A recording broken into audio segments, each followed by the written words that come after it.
In the dusty corrals of Willow Creek Auction House in eastern Tennessee, beneath a merciless August sun, a 3-year-old Appaloosa stallion stood trembling, his once proud stance now hesitant and fearful. The auctioneer's rapid-fire voice faltered, slightly, as potential buyers realized what made this magnificent animal so unusually affordable. Clouded blue eyes that stared unseeing at the world around him. What these bidders didn't realize was that their quick dismissal of this blind horse would become the greatest mistake of their lives. Before we jump back in, tell us where you're tuning in from, and if this story touches you, make sure you're subscribed, because tomorrow I've saved something extra special for you. Lot number 42, 3-year-old Appaloosa stallion. Some minor health considerations. Starting bid at $250, the auctioneer announced, his voice deliberately vague about the horse's blindness. The crowd of experienced horse traders and farm owners shifted uncomfortably, murmuring as they noticed the milky film over the animal's eyes. One by one, they shook their heads and turned away. "Worthless," muttered a man in a Stetson hat. "What good is a blind horse except for dog food?" As the auctioneer prepared to send the stallion to a fate worse than rejection, a weathered hand raised from the back of the crowd. The crowd parted, revealing a tall, lean figure whose military bearing remained evident despite his 73 years. Thomas Harland, retired Marine Corps captain and Vietnam veteran, stepped forward, his silver hair catching the afternoon light, his eyes, one blue, one brown, fixed not on the horse's disability, but on the animal's remarkable dignity. Despite his terror, "I'll take him for $200, Thomas said quietly, his voice carrying the unmistakable authority of a man accustomed to being obeyed. "And I'll pick him up today." The crowd's mocking laughter carried across the auction grounds, leaving Thomas unfazed. They whispered among themselves about the crazy old vet and his worthless blind nag, completely unaware they were witnessing the beginning of a partnership that would eventually leave the entire state of Tennessee speechless with wonder. What they couldn't know was that Thomas Harland wasn't just any elderly veteran looking for companionship. For 40 years, he had been one of the military's most successful horse rehabilitation specialists, working with traumatized animals from war zones. His techniques, once classified by the government, had saved hundreds of horses others had deemed unsalvageable. But even more remarkably, Thomas had overcome his own profound challenge. He himself had been completely blind for nearly a decade before an experimental surgery partially restored sight in just one eye. The stallion's ears flicked nervously as Thomas approached, but the old veteran didn't rush. This wasn't just another rescue. In this animal, Thomas recognized something he'd seen countless times in wounded veterans. A spirit too strong to be broken, waiting for someone who understood that disabilities weren't weaknesses, but doorways to extraordinary abilities most people couldn't even imagine. What the scoffing crowd at Willow Creek Auction House failed to understand was that they weren't witnessing a foolish purchase. They were seeing the first moments of a legend in the making, a partnership between a blind horse and a partially sighted veteran that would eventually challenge everything the world thought it knew about the limits of connection between humans and animals. The journey from Willow Creek Auction House to Evergreen Haven, Thomas Harland's modest 15-acre farm, nestled in the rolling hills outside of Cedar Ridge, Tennessee, took just under 2 hours. Thomas drove carefully, his ancient Ford F-150 pickup pulling a borrowed horse trailer with deliberate steadiness. In the trailer, the blind Appaloosa stallion shifted nervously, unused to transport and terrified by his inability to see what lay ahead. "Easy there, boy," Thomas called back, his voice carrying a calmness that seemed to penetrate the metal walls of the trailer. "We're almost home." Home. The word felt strange, even to Thomas himself. Evergreen Haven had been his residence for nearly 8 years, but only in the past 3 had it begun to feel like a true home, rather than simply a place to wait out his final years. After losing his wife Margaret to cancer 11 years ago, and then his eyesight to a rare degenerative condition shortly after, Thomas had retreated from the world that suddenly seemed filled with nothing but loss and darkness.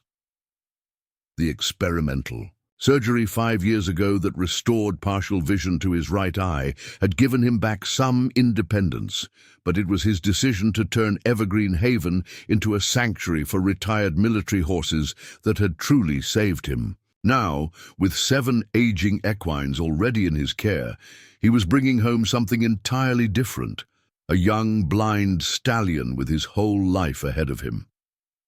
As the truck rumbled down the gravel driveway, Beth Andrews, Thomas's 38-year-old niece and only regular visitor, stepped out onto the porch of the weathered farmhouse.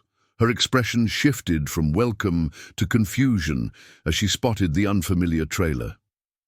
"Uncle Thomas," she called, tucking a strand of auburn hair behind her ear. "What's this? We weren't expecting a new arrival." Thomas cut the engine and climbed down carefully from the driver's seat, his movements deliberate but steady. "Change of plans, Beth. Meet our newest resident." Beth approached the trailer cautiously, peering through the slats at the magnificent Appaloosa inside. Her trained veterinarian's eye immediately noticed the clouded eyes and the way the horse oriented his ears rather than his gaze toward sounds. "He's blind," she stated, her voice carefully neutral. Complete congenital blindness from what the auction paperwork says," Thomas confirmed. "Name's Phantom, according to his registration. 3 years old. His breeder dumped him when his eyes didn't clear up after birth." Beth ran a hand through her hair, a gesture Thomas recognized as her preparing to deliver unwelcome advice.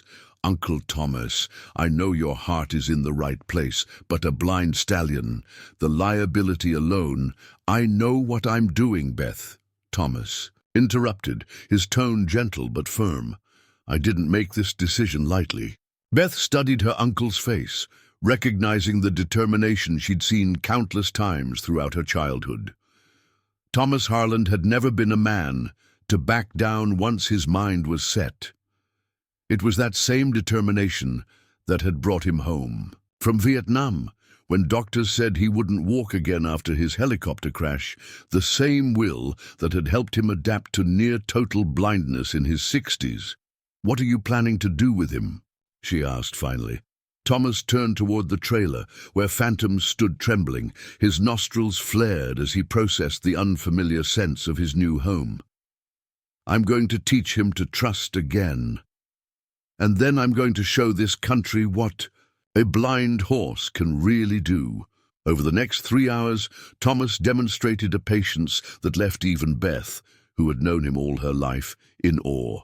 He didn't rush to unload Phantom, instead sitting on an overturned bucket near the trailer's open door, speaking in a low, steady voice about nothing in particular.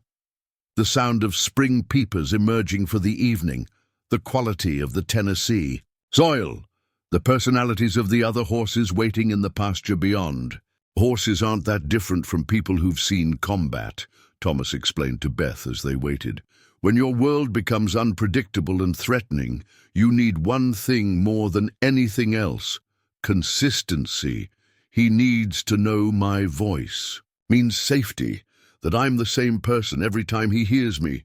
Gradually, almost imperceptibly, Phantom's trembling subsided. His ears, initially pinned back in fear, now swiveled forward, tracking Thomas's voice with remarkable precision. After 2 hours, the stallion took his first hesitant step toward the trailer door, nostrils flared as he tested the unfamiliar. That's it," Thomas encouraged softly. "Nothing happens until you're ready." Beth watched in growing amazement as her uncle worked.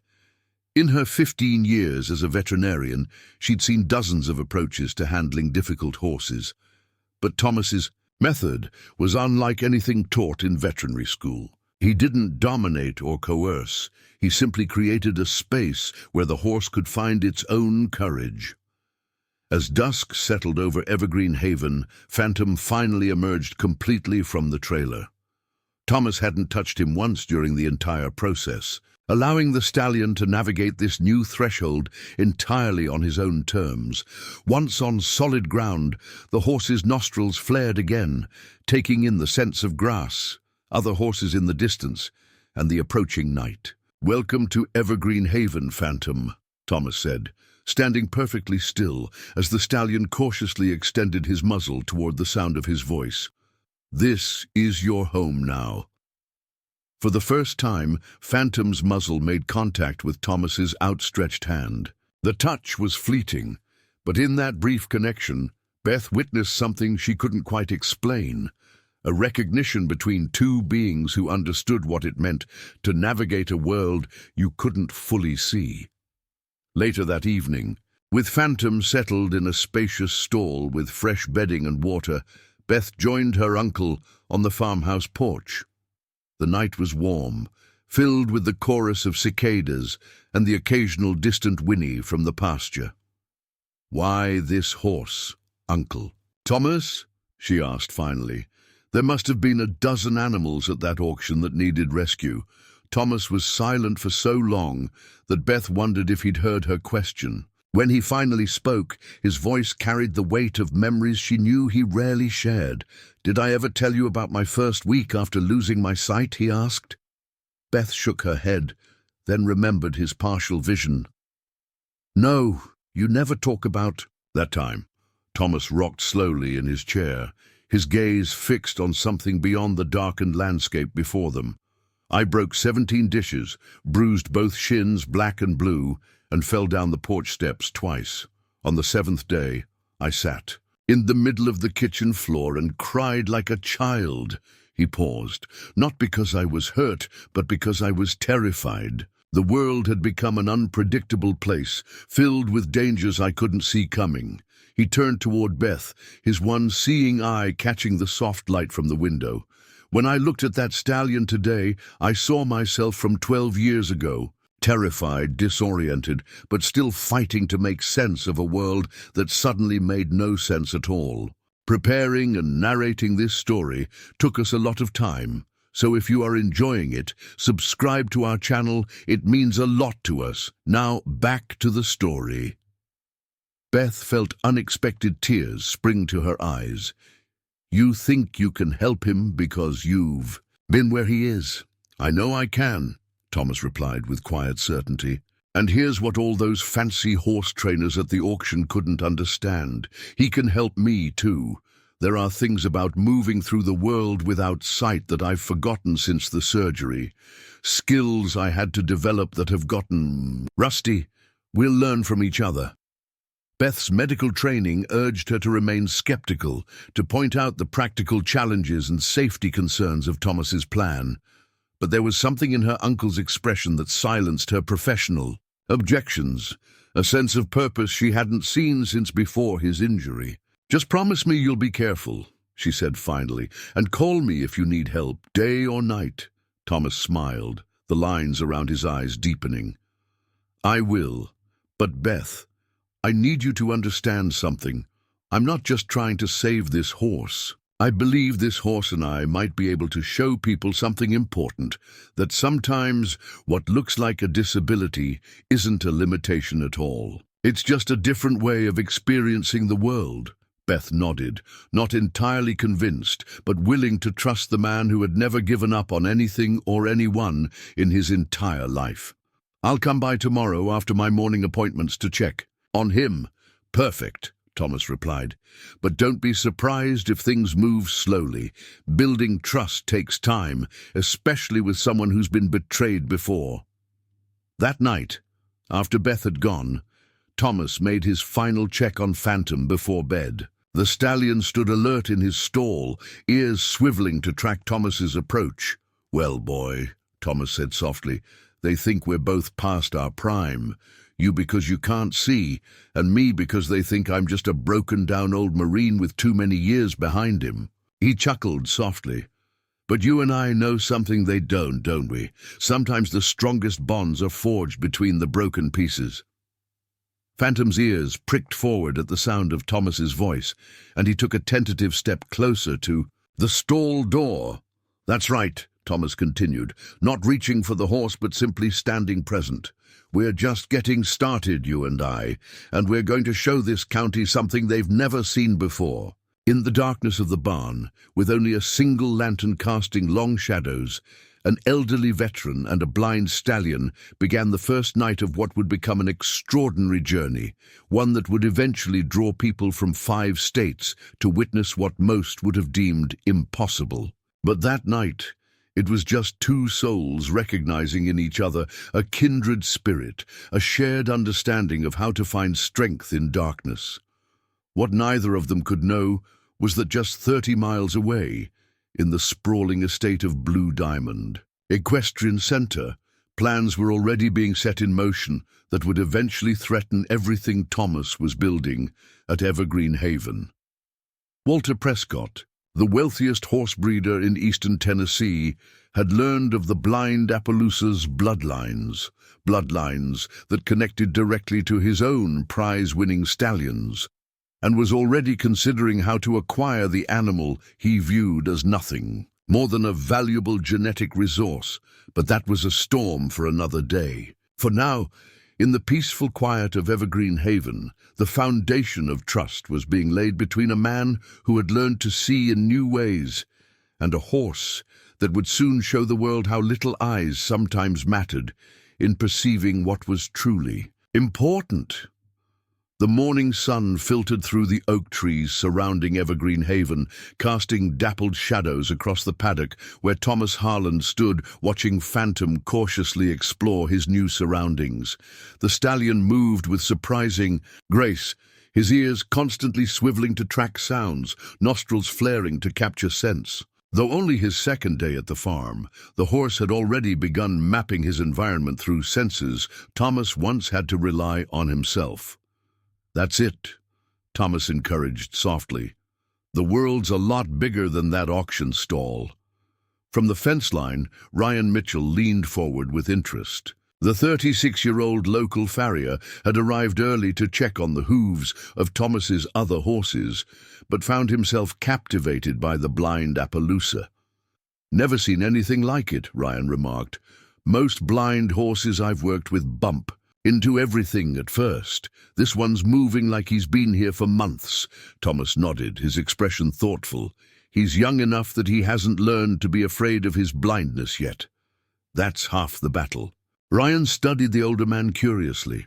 In the 3 years he'd been caring for the hooves of Thomas's rescue horses, he'd developed a genuine respect for the veteran.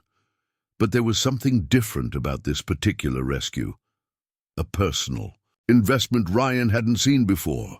"Mind if I ask you something, Thomas?" When the older man nodded, Ryan continued, "I've seen you take in some hard cases before, but never a blind stallion. What made you choose this one?"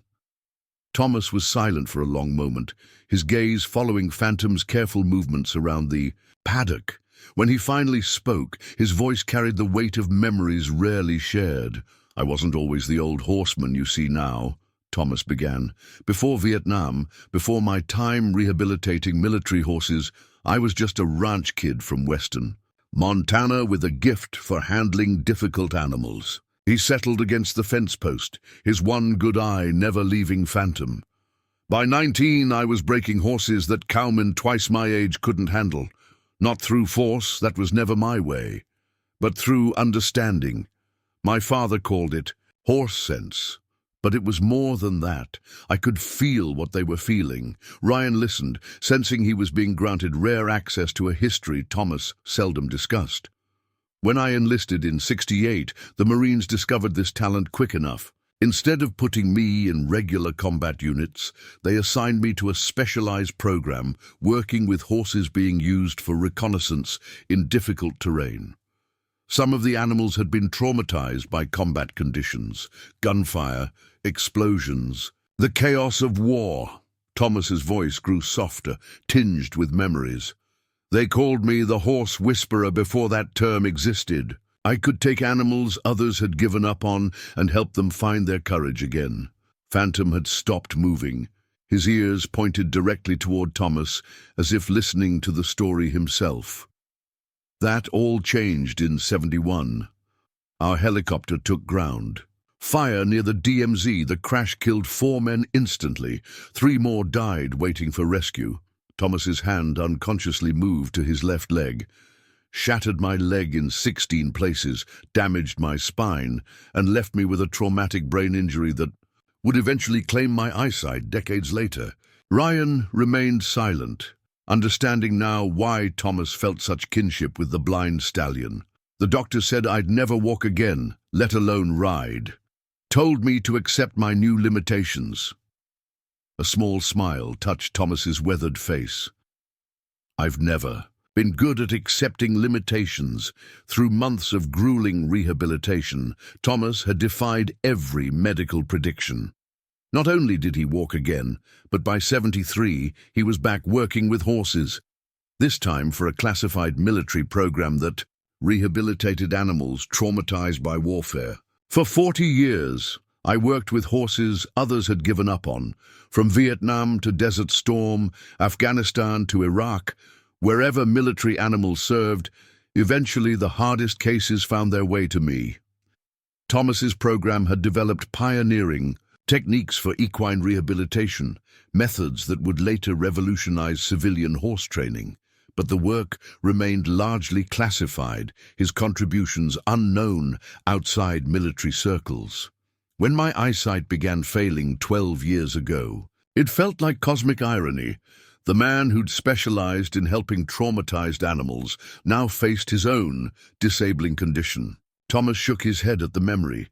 The darkness came gradually at first, then accelerated. Within 18 months I was completely blind. Ryan's expression reflected new understanding. So, when you say you know what Phantom's experiencing, I lived it, Thomas confirmed. The fear, the disorientation, the feeling that the world has suddenly become an unpredictable place filled with hidden dangers. He paused, but I also discovered something extraordinary during those years of darkness. What's that? Ryan asked. When you lose one sense, the others don't just compensate. They reveal aspects of the world you never noticed before. The way air pressure changes before someone enters a room, how different surfaces create distinct vibrations underfoot, the subtle shifts in temperature that signal approaching weather. Thomas gestured toward Phantom. He's not disabled. He's experiencing the world through different channels than we typically use. As if understanding, Phantom raised his head, turning his clouded eyes in Thomas's direction. The experimental surgery 5 years ago that partially restored vision in my right eye was miraculous in many ways, Thomas continued. But I sometimes find myself missing the acute sensitivity I developed during those years of blindness. Some things are actually harder to perceive once you start relying on sight again. Ryan nodded slowly, beginning to grasp why this particular rescue meant so much to Thomas. You're not just helping him navigate blindness, you're remembering how to use those other senses yourself. Exactly. Thomas straightened, wincing slightly, at the stiffness in his back. We both have something to teach each other. Their conversation was interrupted by the sound of tires on gravel. Beth's blue Subaru pulled into the driveway, followed by a sleek black Range Rover that seemed out of place at the modest farm. Were you expecting more company? Ryan asked, noting Thomas's frown. Just Beth, Thomas replied, immediately alert to the unfamiliar vehicle. They watched as Beth emerged from her car, followed by a tall, impeccably dressed man in his 50s who surveyed the property with obvious calculation. Even from a distance, Thomas recognized the type, wealthy, accustomed to getting his way, and rarely told no. That's Walter Prescott, Ryan muttered. Owns Blue Diamond Equestrian. What's he doing here? Thomas's expression hardened. Let's find out. As they approached, Beth's uncomfortable expression confirmed Thomas's suspicions that this wasn't a planned visit. Walter Prescott extended his hand with practiced charm that didn't reach his eyes. Captain Harland, an honor to meet a fellow. Horseman, Walter Prescott, Blue Diamond Equestrian. His gaze immediately moved past Thomas to the paddock where Phantom stood. I understand you acquired an unusual Appaloosa yesterday. Thomas didn't take the offered hand. News travels fast.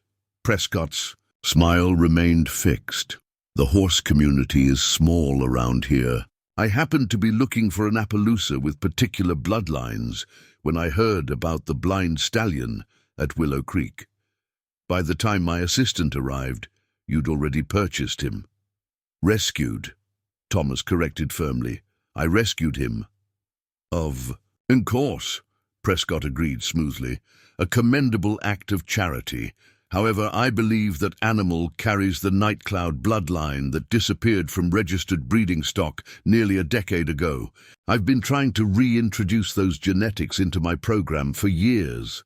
Thomas's expression remained neutral, but Ryan noticed his posture stiffen, the subtle change of a man preparing for conflict. I'm prepared to offer you $5,000 for the animal, Prescott continued. Considering his disability, that's extraordinarily generous.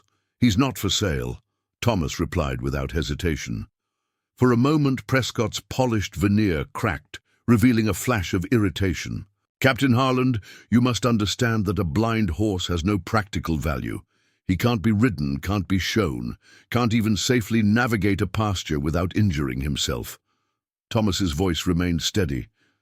Mr. Prescott, I've spent 40 years working with horses that experts like yourself had written off as worthless. I've yet to meet an animal that couldn't exceed expectations when given the chance. Be reasonable, Prescott pressed. A man in your position, retired, living on a fixed income, surely $5,000 would be more valuable than a blind horse with no future. Beth stepped forward, her professional demeanor masking her anger at Prescott's presumptions. Mr. Prescott, I believe my uncle has made his position clear. The wealthy breeder's expression hardened. Very well. Should you reconsider? My offer stands for the next 48 hours. After that, I'll have to pursue other options. As the Range Rover disappeared down the driveway, Ryan let out a low whistle. Never seen Prescott leave empty-handed before. Man's used to buying whatever catches his eye. Thomas turned back toward the paddock where Phantom stood alert, ears trained in their direction. Some things aren't for sale. Beth approached her uncle, concern evident in her expression. I'm sorry, Uncle Thomas. He cornered me at the clinic, asked about the horse you'd rescued. I had no idea he would follow me here. Not your fault, Thomas assured her, though it explains why Phantom went for so little at auction. If word got around that Prescott wanted him for breeding, others would have stayed away to avoid competing. What's so special about his bloodline? Ryan asked. If he really does carry the Nightcloud genetics, quite a lot, Beth explained. That line produced some of the most athletic Appaloosas in the country. Exceptional stamina, intelligence, and trainability. The original Nightcloud stallion disappeared after his owner died about 12 years ago. Most assumed he'd been quietly purchased by a private breeder. Thomas nodded thoughtfully.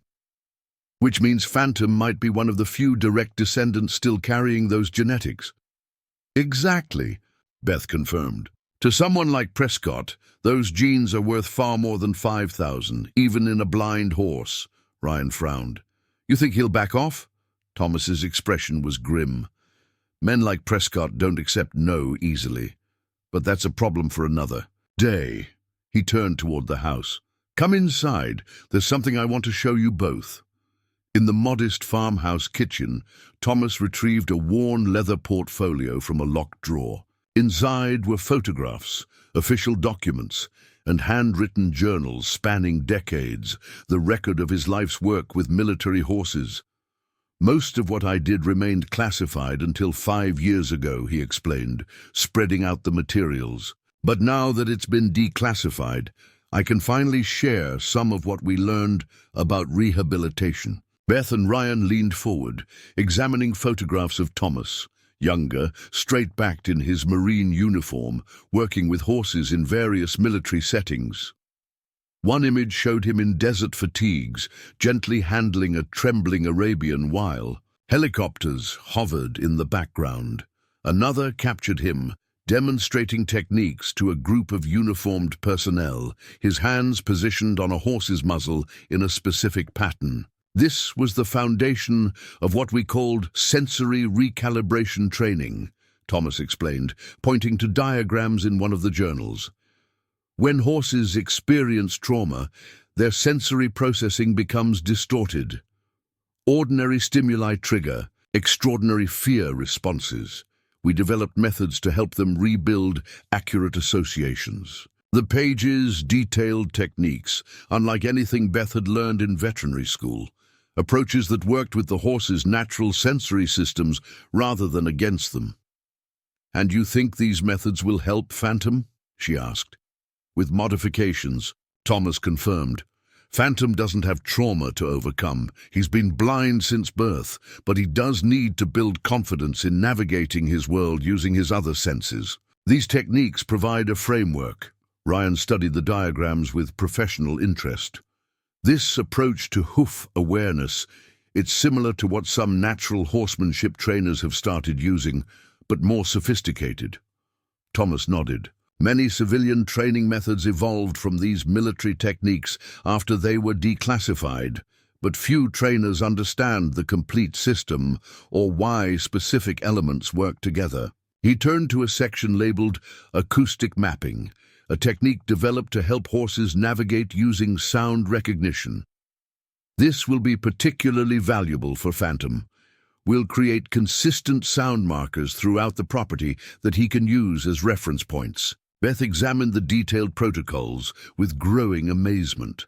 "Uncle Thomas, this is extraordinary research. Have you considered publishing your methods? This could help thousands of horses with sensory issues." "That's the long-term plan," Thomas admitted. "But first, I want to prove what's possible with Phantom. Theory is one thing, demonstrating results is another." They spent the next hour reviewing Thomas's rehabilitation plans for Phantom, a comprehensive approach that would gradually build the stallion's confidence and abilities.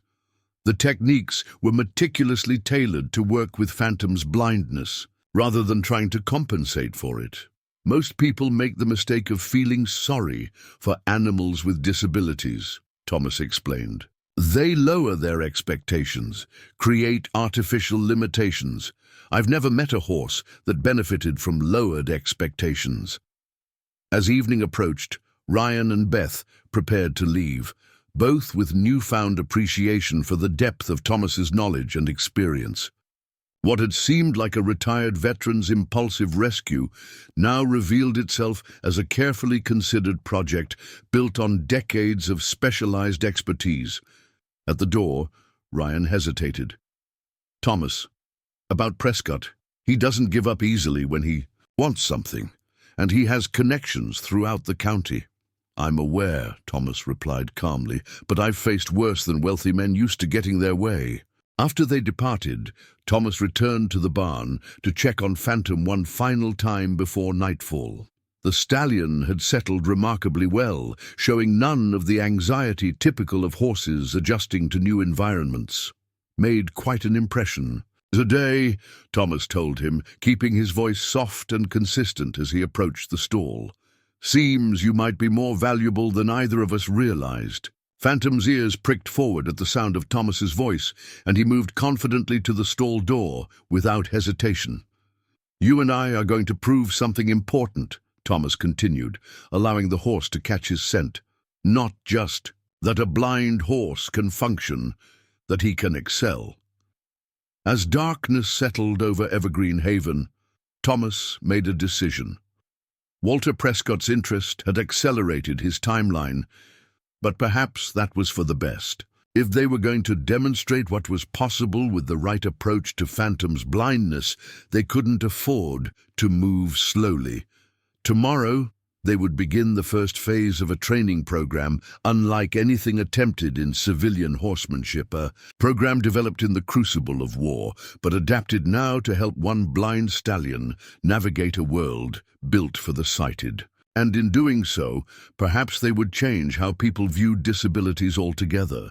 What Thomas couldn't know was that 17 miles away, in his sprawling office at Blue Diamond Equestrian, Walter Prescott was making phone calls to county officials, subtly inquiring about zoning regulations and safety codes applicable to small rescue operations, seeking leverage should his financial offer prove insufficient to acquire the bloodlines he coveted. The quiet battle for Phantom's future had begun, though only one side currently understood the true stakes involved. Cedar Ridge, Tennessee, was the kind of town that tourist pamphlets described as charming and quaint, words that glossed over both its stubborn resilience and its deep-seated resistance to change. Founded in 1842, the town had weathered economic upheavals, natural disasters, and social transformations while maintaining its essential character, a tight-knit community where family histories stretched back generations and newcomers remained new for at least a decade. The town square, anchored by a Civil War memorial and a 200-year-old oak tree, bustled with mid-morning activity as Sheriff Mike Donovan sipped his coffee outside Emma's diner. At 58, Mike had served as Cedar Ridge's sheriff for nearly 20 years, his salt and pepper hair and perpetually sunburned nose as much a fixture in the town as the courthouse clock tower. "Morning, Sheriff," called Diane Lewis, the town's librarian, as she hurried past. "Hear about Thomas Harlan's newest rescue?" Mike nodded, hiding his concern behind a casual smile. "Beth mentioned something about a blind horse. Sounds like Thomas, taking on another impossible case." Diane paused, adjusting her armful of books. Walter Prescott was asking all sorts of questions about Thomas's place at the Historical Society meeting yesterday. Wanted to know about property boundaries, easements, that sort of thing. The sheriff's expression remained neutral, though his interest sharpened. "That's so. Wouldn't think Blue Diamond Equestrian would have business with a small rescue operation." "That's exactly what I thought," Diane agreed, lowering her voice. "Grace Wilkins said Prescott offered Thomas a small fortune for that blind horse, but Thomas turned him down flat." This was news to Mike, and not the good kind. In his 2 decades as sheriff, he'd learned that Walter Prescott's involvement in anything inevitably created complications. The wealthy breeder's influence extended throughout the county, from the tax assessor's office to the judge's chambers, a fact that made Mike's job particularly delicate when Prescott's interests were involved. "Thanks for the heads up, Diane," he said, rising from his chair. "Think I'll pay Thomas a visit today, see this famous horse for myself." The 12-mile drive from Cedar Ridge to Evergreen Haven took Mike through the changing landscape of eastern Tennessee, from the well-maintained, historic district near town to the more rugged countryside, where small farms dotted the rolling hills. Thomas's property appeared around a gentle curve, its weathered sign barely visible among the spring foliage. As Mike pulled his patrol car into the gravel driveway, he immediately noticed changes since his last visit.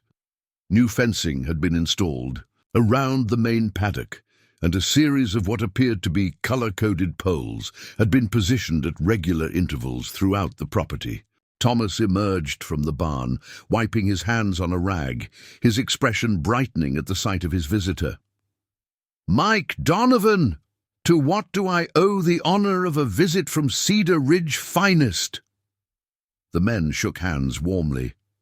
Their friendship stretched back 2 decades, to when Mike first became sheriff and found Thomas, newly retired to the area, a steady source of wisdom and occasionally much-needed perspective. "Thought I'd come see this blind wonder horse everyone's talking about," Mike replied, falling into step beside Thomas. "Town's buzzing with the news." Thomas chuckled.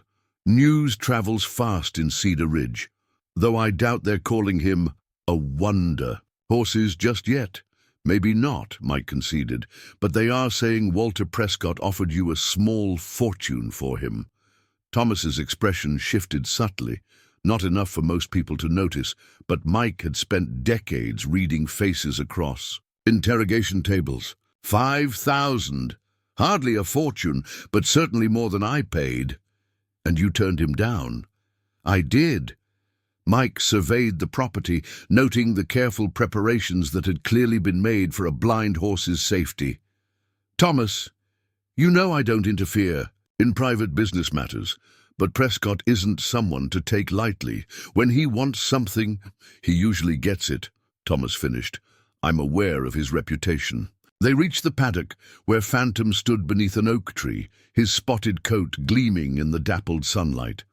The horse's ears swiveled toward them immediately, tracking their conversation with remarkable precision. That's him? Mike asked, studying the Appaloosa with professional interest. Doesn't move like a blind horse. Thomas smiled with evident pride. 3 days of acoustic mapping training. Those colored poles you noticed? Each one has a different wind chime attached. Creates a sound map of the property that he's learning to navigate by. Mike watched as Phantom moved confidently toward the fence line, stopping directly in front of them without hesitation. Impressive, but why go to all this trouble? Prescott's offer would buy a dozen healthy horses. Because some things matter more than money, Thomas replied, reaching out to let Phantom catch his scent. This horse has extraordinary potential that no one else could see past his disability. Sound familiar? The gentle rebuke wasn't lost on Mike. After Thomas's vision deteriorated, many in Cedar Ridge had written him off, assuming his meaningful contributions to the community were behind him. They'd been proven wrong when Thomas established one of the most successful equine rehabilitation programs in the state. Point taken, Mike conceded.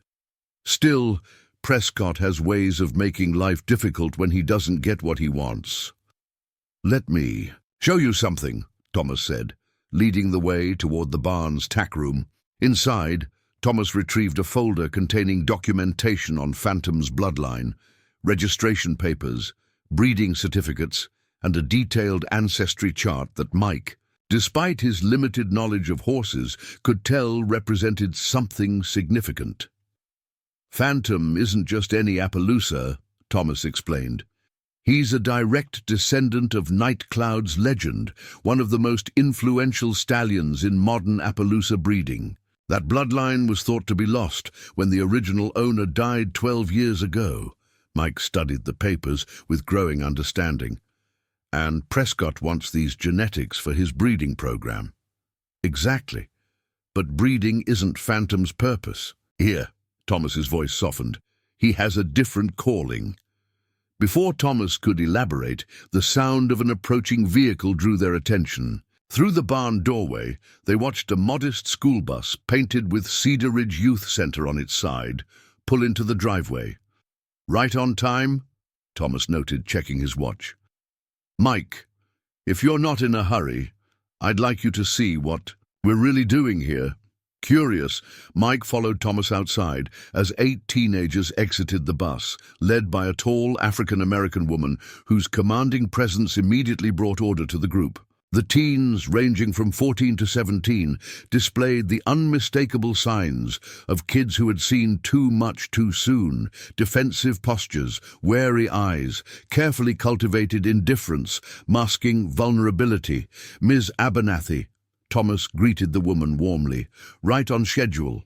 Patricia Abernathy, director of Cedar Ridge's program for at-risk youth, clasped Thomas's offered hand. Wouldn't miss it. The kids have been talking about nothing else all week.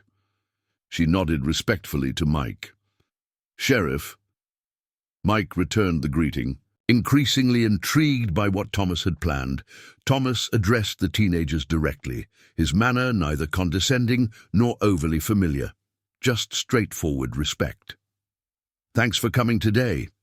As Ms. Abernathy probably told you, we're starting something new here at Evergreen Haven, a program that's going to need your help as much as you might need ours. The teenagers exchanged skeptical glances, their expressions ranging from bored to mildly curious.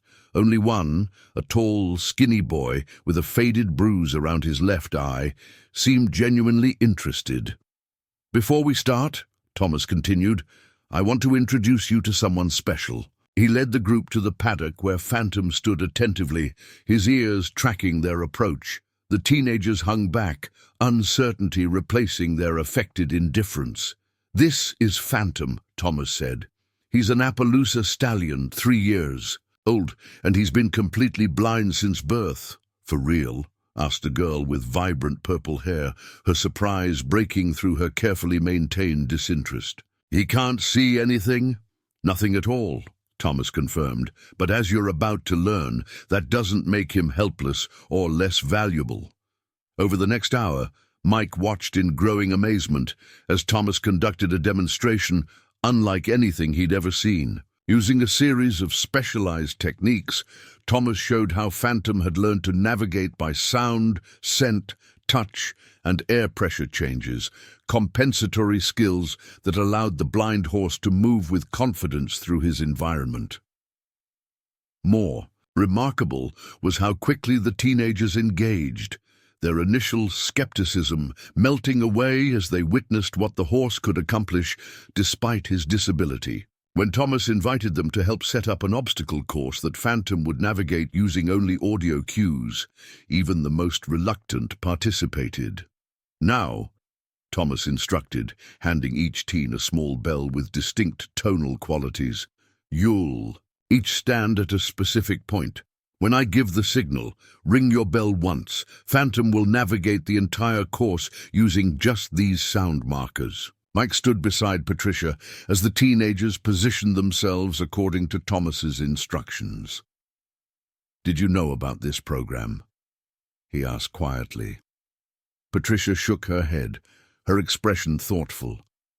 "Thomas approached me last month about bringing kids from the youth center out to work with rescue horses, said he had a special project in mind. But this," she gestured toward the scene before them, "this is beyond anything I imagined." As the demonstration unfolded, the transformation in both horse and teenagers became increasingly evident.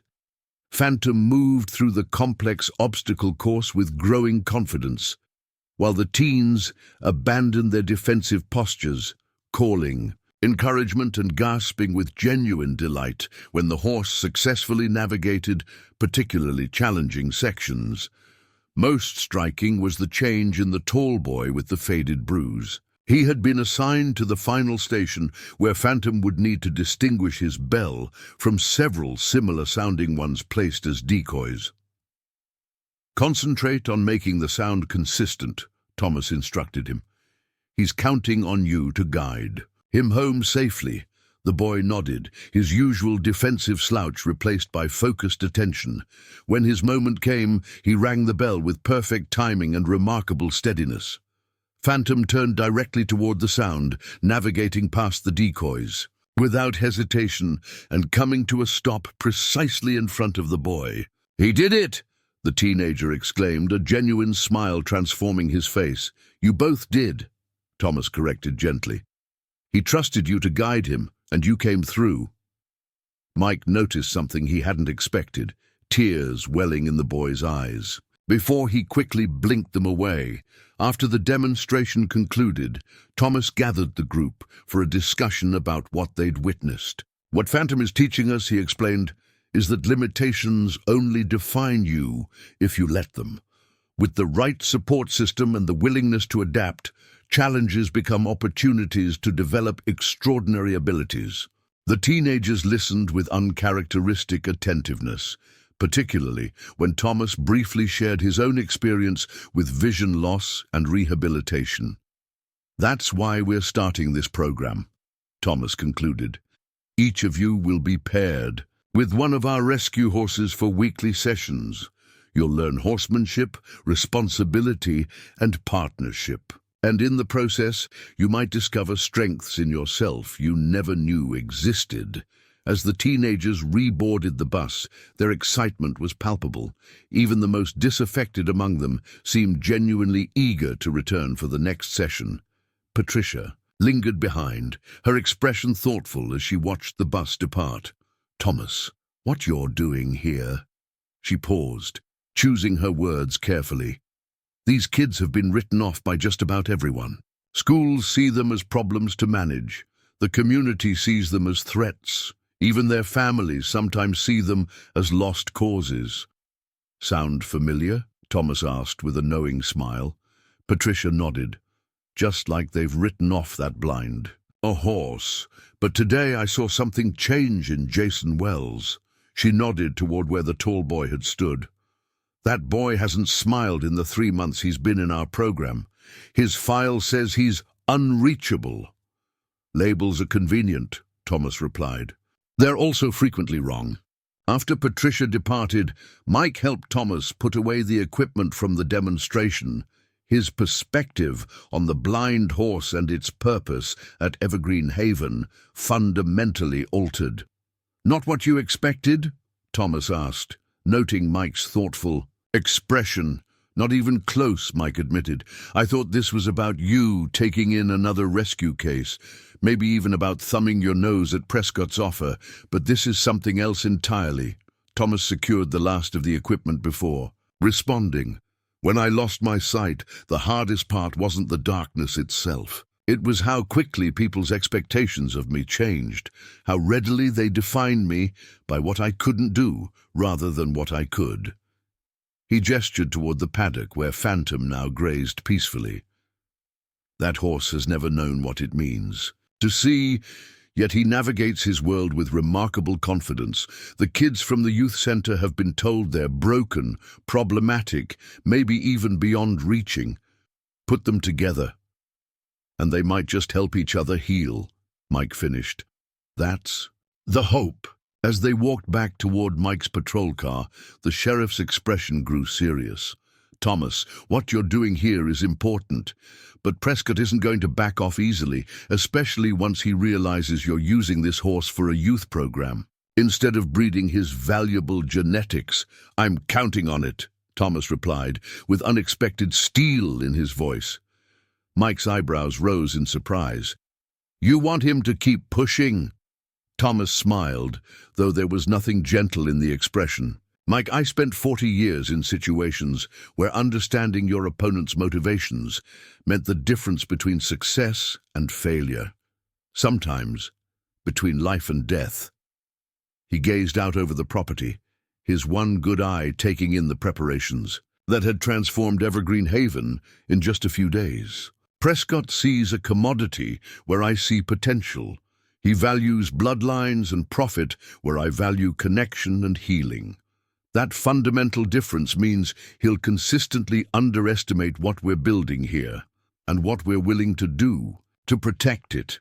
Mike studied his old friend with newfound respect. The gentle horse trainer had layers of strategic thinking that the sheriff hadn't fully appreciated before. You're setting him up. I'm preparing for the battle he's chosen, Thomas corrected. There's a difference. As Mike drove back toward Cedar Ridge, his mind worked through the implications of what he'd witnessed.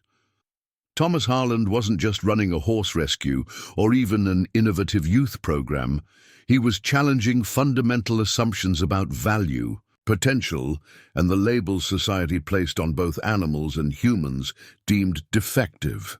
The sheriff knew Walter Prescott well enough to understand that such a challenge, particularly one that blocked his access to valuable breeding stock, would not go unanswered. The question wasn't whether Prescott would escalate his efforts to acquire Phantom, but how far he would go and what methods he would employ. What neither Mike nor Thomas could know was that at that very moment, County Assessor Frank Wilmot was reviewing Evergreen Haven's property records at Prescott's request, searching for zoning irregularities or permit violations that might provide leverage against the stubborn veteran. While Prescott preferred straightforward financial transactions, he wasn't above using bureaucratic pressure when money failed to achieve his objectives. The quiet battle for Phantom's future, and for the unconventional program Thomas was building around him, was about to enter a new phase, one that would eventually draw in the entire Cedar Ridge community and force everyone involved to reconsider what truly constituted value, ability, and worth. The morning dew still clung to the grass as Thomas made his daily inspection of Evergreen Haven's fencing, a routine that had become even more crucial since Phantom's arrival 2 weeks earlier. The blind stallion had adapted to his environment with remarkable speed, but safety measures remained essential, particularly with the youth. Program now meeting 3 times weekly. A flash of color caught Thomas's eye, a neon orange notice stapled to his front gate. Drawing closer, his expression darkened as he read, "Official notice, Property Inspection, Tennessee Department of Agriculture, Animal Welfare Division, scheduled date, June 15th, 7 days from delivery.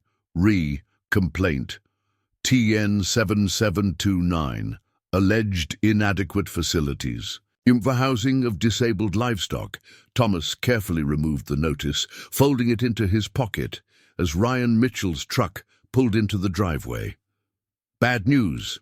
Ryan asked, noting Thomas's expression as he climbed out with his farrier equipment. "Bureaucratic harassment," Thomas replied, handing over the notice. "Right on schedule." Ryan scanned the document, his frown deepening. "Anonymous complaint? That's convenient. Not anonymous to us," Thomas observed dryly. They walked toward the barn, where Phantom awaited his scheduled hoof trimming, the stallion's ears perking forward at the sound of their approach. In the 2 weeks since his arrival, Phantom had made remarkable progress, not just in navigating his environment, but in building relationships with the teenagers from Cedar Ridge Youth Center. "How's the program going?" Ryan asked as he set up his equipment. A genuine smile replaced Thomas's concerned expression. "Better than I'd hoped. The kids are connecting with the horses in ways their counselors never expected, especially with Phantom, that kid with the bruise, Jason, right? Beth mentioned he's been out here extra days." Thomas nodded. "Shows up on his bicycle after school, never misses a session." His voice softened. "Boy's father is serving 10 years for assault. Mother works double shifts. Home situation is challenging." Ryan began working on Phantom's front hoof, impressed by how calmly the blind horse stood. For the procedure, a testament to Thomas's patient training. "Jason reminds me of myself at that age," Thomas continued, "looking for something solid to hold on to when everything else feels like quicksand. For me, it was horses. Might be the same for him." Their conversation was interrupted by the sound of an approaching vehicle, Beth's Subaru, navigating the gravel driveway at higher speed than usual. She emerged from the car with uncharacteristic haste, her expression troubled. "Uncle Thomas, we need to talk," she called, hurrying toward them.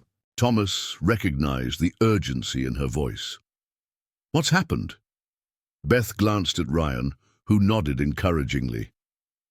"It's about the inspection notice," she began, confirming Thomas's suspicions that news traveled quickly in Cedar Ridge. "Marlene at the county office called me. This isn't a routine inspection. It's being fast-tracked on special authority." "Prescott," Thomas stated flatly. "His name wasn't mentioned officially," Beth clarified. "But Marlene overheard Frank Wilmot, the county assessor, telling someone that Walter will be pleased with how quickly we're moving on this." Ryan carefully set down Phantom's hoof. "Can they actually shut you down over this?" "They can try," Thomas replied, his calm demeanor belying the strategic calculations already running through his mind. "The question is what specific violations they're hoping to find." Beth pulled a folded paper from her pocket, a copy of the complete complaint form that Marlene had discreetly provided. "They're citing Regulation 44B under the Agricultural Operational Standards. It specifically addresses facilities housing disabled animals." Thomas scanned the document, his frown deepening as he read the detailed allegations: inadequate safety protocols for a blind stallion, insufficient barrier systems, lack of proper emergency procedures, and, most concerning, operating an unauthorized therapeutic riding program without proper certification or insurance. "They're targeting the youth program," he concluded, passing the document to Ryan, "not just Phantom." "Can they do that?" Ryan asked. "Shut down your work with the kids?" "If they determine we're operating an unlicensed therapeutic riding program, yes." Thomas's voice remained steady, though his jaw tightened. But that's not what we're doing. The kids aren't riding Phantom, they're learning ground training techniques and sensory development, different classification entirely. Beth nodded, her medical training allowing her to quickly grasp the regulatory distinctions. So they're trying to misclassify your program to shut it down. Exactly. Classic bureaucratic overreach. Thomas turned toward the barn. Ryan, can you finish with Phantom? Beth and I need to make some calls. Inside the farmhouse, Thomas retrieved a worn leather address book from his desk drawer, a relic from before digital contacts that contained connections built over 40 years of military and civilian service. Some names had been crossed out, as age claimed their owners, but many remained, representing a network few would have suspected the quiet horse trainer maintained. First, we need legal counsel, Thomas explained, flipping through the pages, someone who understands both agricultural regulations and non-profit youth programming. Beth watched as her uncle dialed a number from memory, his posture straightening, subtly as he spoke. Colonel Matthews, Thomas Harland. Yes, it's been too long. I'm calling about that favor you mentioned after the Kandahar operation. Yes, I believe it's time to collect.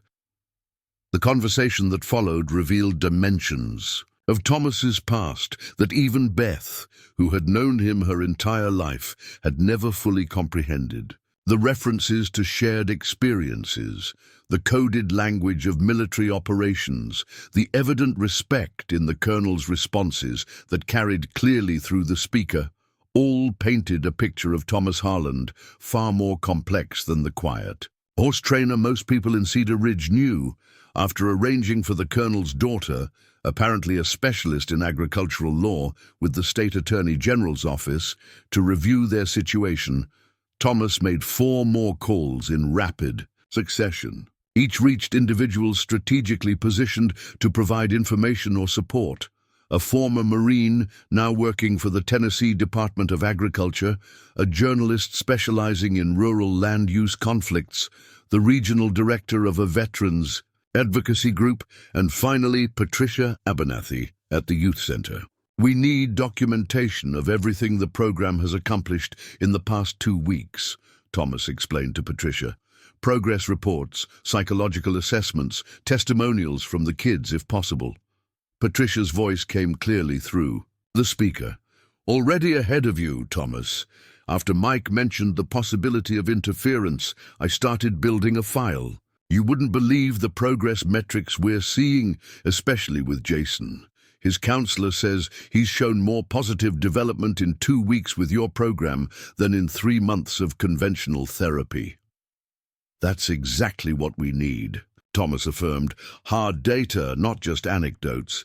After completing the calls, Thomas turned to Beth, who was looking at her uncle with newfound appreciation. Uncle Thomas, I had no idea you had these kinds of connections. A small smile touched his weathered face. 40 years in service teaches you the importance of knowing who to call when trouble comes knocking. His expression grew serious.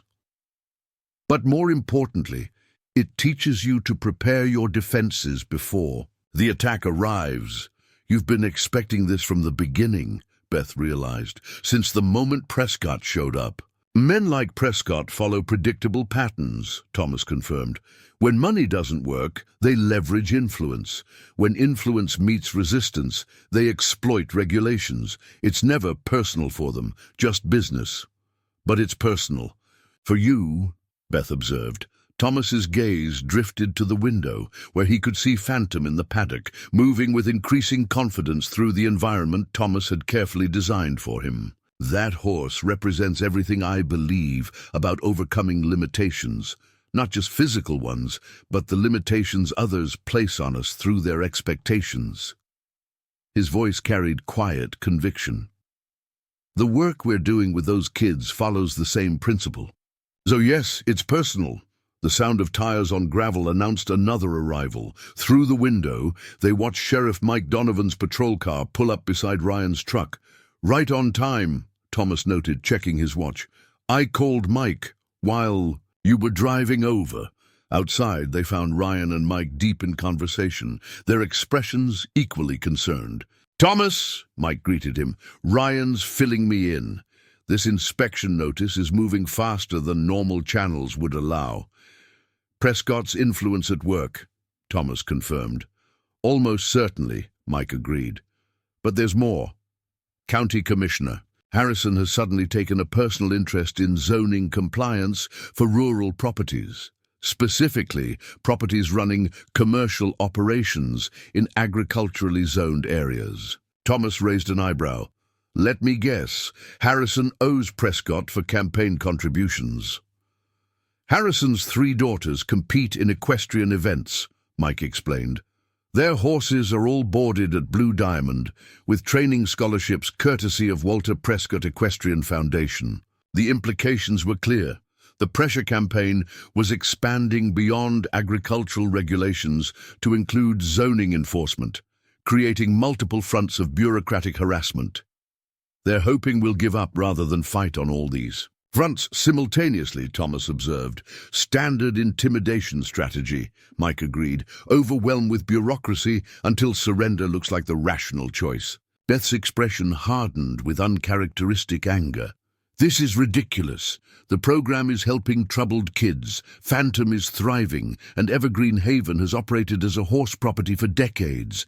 How can they suddenly claim zoning violations? Because they're not really concerned with zoning or agricultural regulations," Thomas explained patiently. "Those are just weapons of convenience. What they want is the horse, or more specifically, his genetic material." Ryan, who had been quietly listening, suddenly straightened. "That might be our leverage. If Prescott wants Phantom's genetics badly, enough to orchestrate all this, maybe there's a compromise. Breeding rights without ownership transfer." Thomas considered this, then shook his head. "It's an obvious solution, which means Prescott has already considered and rejected it. He doesn't want just breeding access, he wants control."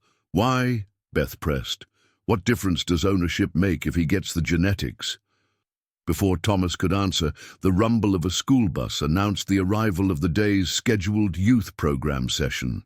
The Cedar Ridge Youth Center bus pulled into the driveway, its doors opening to release 8 teenagers who had visibly changed in just 2 weeks, their postures more confident, their expressions more open. Jason Wells, the tall boy with the now faded bruise, led the group, his previous defensive slouch replaced by purposeful movement. He carried a notebook filled with careful observations and training notes, his own system for tracking Phantom's progress. "Mr. Harland," he called, approaching the adults with uncharacteristic eagerness, "I've been researching sensory compensation in blind animals, found some techniques used with guide dogs that might work with Phantom." Thomas turned to Beth, his expression soft but determined. "That's why ownership matters. Because to Prescott, Phantom is bloodlines and profit potential. To that boy, he's a miracle that proves limitations can be overcome. Some values can't be compromised." As the teenagers gathered their equipment and headed toward the training area, Patricia Abernathy pulled Thomas aside, her voice low with concern. "Thomas, the Youth Center Board received a letter yesterday questioning our insurance coverage for off-site activities. The timing seems suspicious." "Another front in the same battle," Thomas confirmed. "They're applying pressure everywhere." "They can?" Patricia nodded grimly. "I thought as much. Fortunately, our insurance is comprehensive and up to date. I made certain of that before we started, but Thomas—" She hesitated. "Go on." "These kids are finally making progress. Jason's teachers report he's participating in class for the first time all year. Megan's probation officer says she hasn't missed a check-in since starting here. Whatever happens with these inspections and complaints, these kids need this program." Thomas watched as the teenagers began setting up the day's training exercise, their movements displaying a confidence and purpose that had been notably absent 2 weeks earlier. Patricia, I give you my word, this program isn't going anywhere. His voice carried absolute certainty. We may need to adapt, but we won't surrender. As the day's session began, Thomas observed a remarkable demonstration of how quickly both Phantom and the teenagers had evolved. Jason led the group in a complex exercise where Phantom navigated a course using only audio cues. From handbells, the teens had carefully calibrated to different tones. The blind stallion moved with growing confidence, his ears swiveling to track sounds with remarkable precision.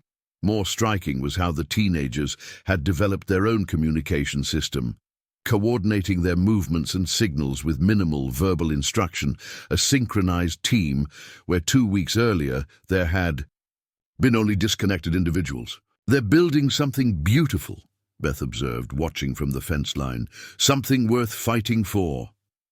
Thomas nodded, his expression resolute. Which is exactly what we're going to do. That evening, after the teenagers had departed, and the daily chores were complete, Thomas sat on his porch, watching the sunset paint the hills in gold and crimson. Phantom grazed peacefully in the nearby paddock, occasionally lifting his head toward the fading warmth, as if sensing the changing light he couldn't see. The day's developments had clarified the situation. Walter Prescott was escalating his efforts to acquire Phantom, moving from financial offers to bureaucratic pressure tactics. The upcoming inspections represented just the first wave of what would likely become an increasing campaign of regulatory harassment. Yet, Thomas felt a curious calm. Throughout his military career and his years rehabilitating traumatized horses, he had faced seemingly insurmountable challenges, situations where the odds and resources heavily favored his opponents. Those experiences had taught him that victory rarely came through direct confrontation with a stronger adversary. His phone rang, breaking the evening stillness. Colonel Matthews's voice came through clearly. Thomas, Amanda has reviewed everything. The inspection notice, the zoning questions, all of it. There's good news and bad news. Bad news first, Thomas requested, his military training prioritizing threat assessment. They're technically within their authority to conduct these inspections and raise these zoning questions. Prescott has leveraged his connections effectively. And the good news, the inspections are a double-edged sword, Matthews explained. They create an official record. If your facilities actually exceed requirements, if you're not just in compliance but exemplary, it becomes much harder for them to justify further harassment. Thomas smiled, a plan already forming. So we don't just prepare for inspection, we overwhelm them with compliance. Exactly. Document everything, demonstrate protocols that go beyond basic requirements. Show that your program isn't just adequate, it's innovative and valuable. That's an approach I understand, Thomas affirmed. Thank you, Colonel. As darkness settled over Evergreen Haven, Thomas reviewed his mental inventory of resources and allies. The challenge ahead was significant, but not insurmountable. Walter Prescott had money, influence, and a network of obligated officials, formidable advantages in a bureaucratic battle. But Thomas had something potentially more powerful, a cause worth fighting for, visible evidence of its value, and a lifetime of experience turning apparent disadvantages into strategic strengths. The blind stallion that everyone had dismissed as worthless had already transformed the lives of troubled teenagers in just 2 weeks. That tangible impact would be their strongest weapon in the coming conflict. What Thomas couldn't know was that 17 miles away, in the opulent office of Blue Diamond Equestrian, Walter Prescott was meeting with Frank Wilmot and County Commissioner Harrison, reviewing the preliminary findings from their discreet surveillance of Evergreen Haven. The satellite images spread across Prescott's mahogany desk showed not just Thomas's property, but the surrounding parcels, some of which Prescott noted with satisfaction could potentially create access problems if their owners became uncooperative. The inspection is just the beginning, Prescott explained to his visitors. If Harland remains stubborn, we have multiple contingency options. What none of them realized was that the quiet veteran they sought to intimidate had spent a lifetime preparing for exactly this kind of asymmetric conflict, and had already begun mobilizing resources and strategies that would soon make them regret targeting Evergreen Haven, its remarkable blind stallion, and the vulnerable teenagers who had found hope there. The headquarters of Blue Diamond Equestrian Center rose from the Tennessee countryside like a monument to wealth and ambition. 230 acres of manicured pastures, Olympic-sized training facilities, and a gleaming white colonial mansion that served as both residence and administrative center. At the heart of this equestrian empire stood the man who had built it from nothing, Walter Prescott. At 57, Prescott's imposing height and athletic build belie his age, though silver had long since replaced the dark brown of his hair. His office, occupying the entire east wing of the mansion, overlooked training paddocks where horses worth millions performed under the watchful eyes of internationally renowned trainers. "Mr. Prescott," his assistant announced, "Frank Wilmot and Commissioner Harrison have arrived." Prescott didn't look up from the breeding charts spread across his mahogany desk, complex genealogies tracking bloodlines across generations of championship horses. "Send them in, Allison, and bring coffee." Frank Wilmot, the county assessor, entered first, a slight, nervous man whose perpetually furrowed brow had deepened over 15 years of government service. Behind him came Commissioner James Harrison, whose commanding physical presence was undermined by the deferential way he unconsciously positioned himself in Prescott's orbit. "Gentlemen," Prescott greeted them, still not looking up from his charts. "Progress report." The men exchanged glances before Wilmot cleared his throat. "The inspection is scheduled for tomorrow morning at 9.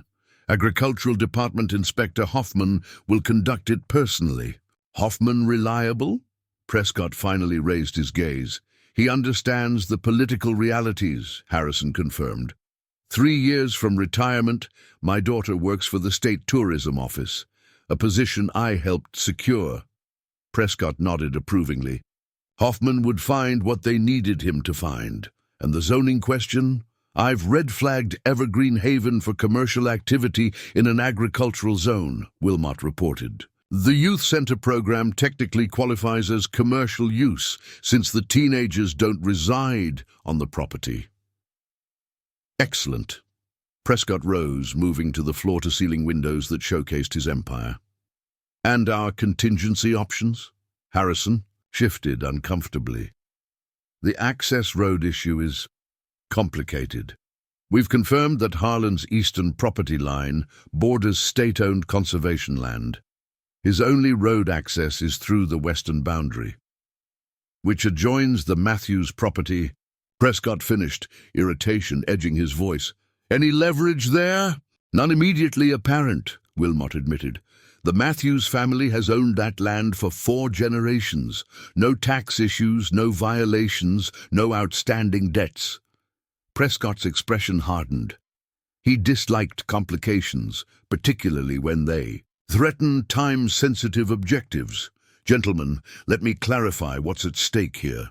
He moved to a side table where a sophisticated digital display illuminated at his touch. Photos of championship Appaloosas filled the screen, followed by bloodline. Charts highlighted with key genetic markers. "This is Nightcloud's legend," Prescott explained, enlarging an image of a magnificent Appaloosa stallion. "The most important foundation sire in modern Appaloosa breeding. His genetic profile showed a rare combination of attributes. Exceptional. Stamina, intelligence, sound conformation, and most critically, the LP complex without the associated CSNB gene." Seeing their blank expressions, Prescott clarified impatiently, "The LP complex is responsible for the Appaloosa coat pattern, but it's often linked to congenital stationary night blindness, CSNB. Nightcloud carried the pattern genes without the blindness gene, extremely rare and valuable for breeding programs." He advanced to the next screen showing Phantom's documentation. This blind stallion at Harlan's farm is a direct descendant carrying Nightcloud's rare genetic profile. The blindness is unrelated to the LP complex, likely a recessive trait. From another line, the critical point is that his sperm carries the genetic goldmine of Nightcloud without the CSNB risk. Harrison frowned. If his blindness isn't from the Appaloosa genes, why not just offer to buy breeding rights? Harlan keeps the horse, you get the genetics. Prescott's expression tightened with controlled anger. Because control matters, Commissioner. Limited access means limited leverage. I need unrestricted ability to collect and distribute these genetics. Internationally, he advanced to another screen, showing a world map with highlighted regions. We have buyers from 4 continents waiting. The international Appaloosa futurity is 18 months away. Breeding must begin immediately to produce foundation stock carrying these genetics.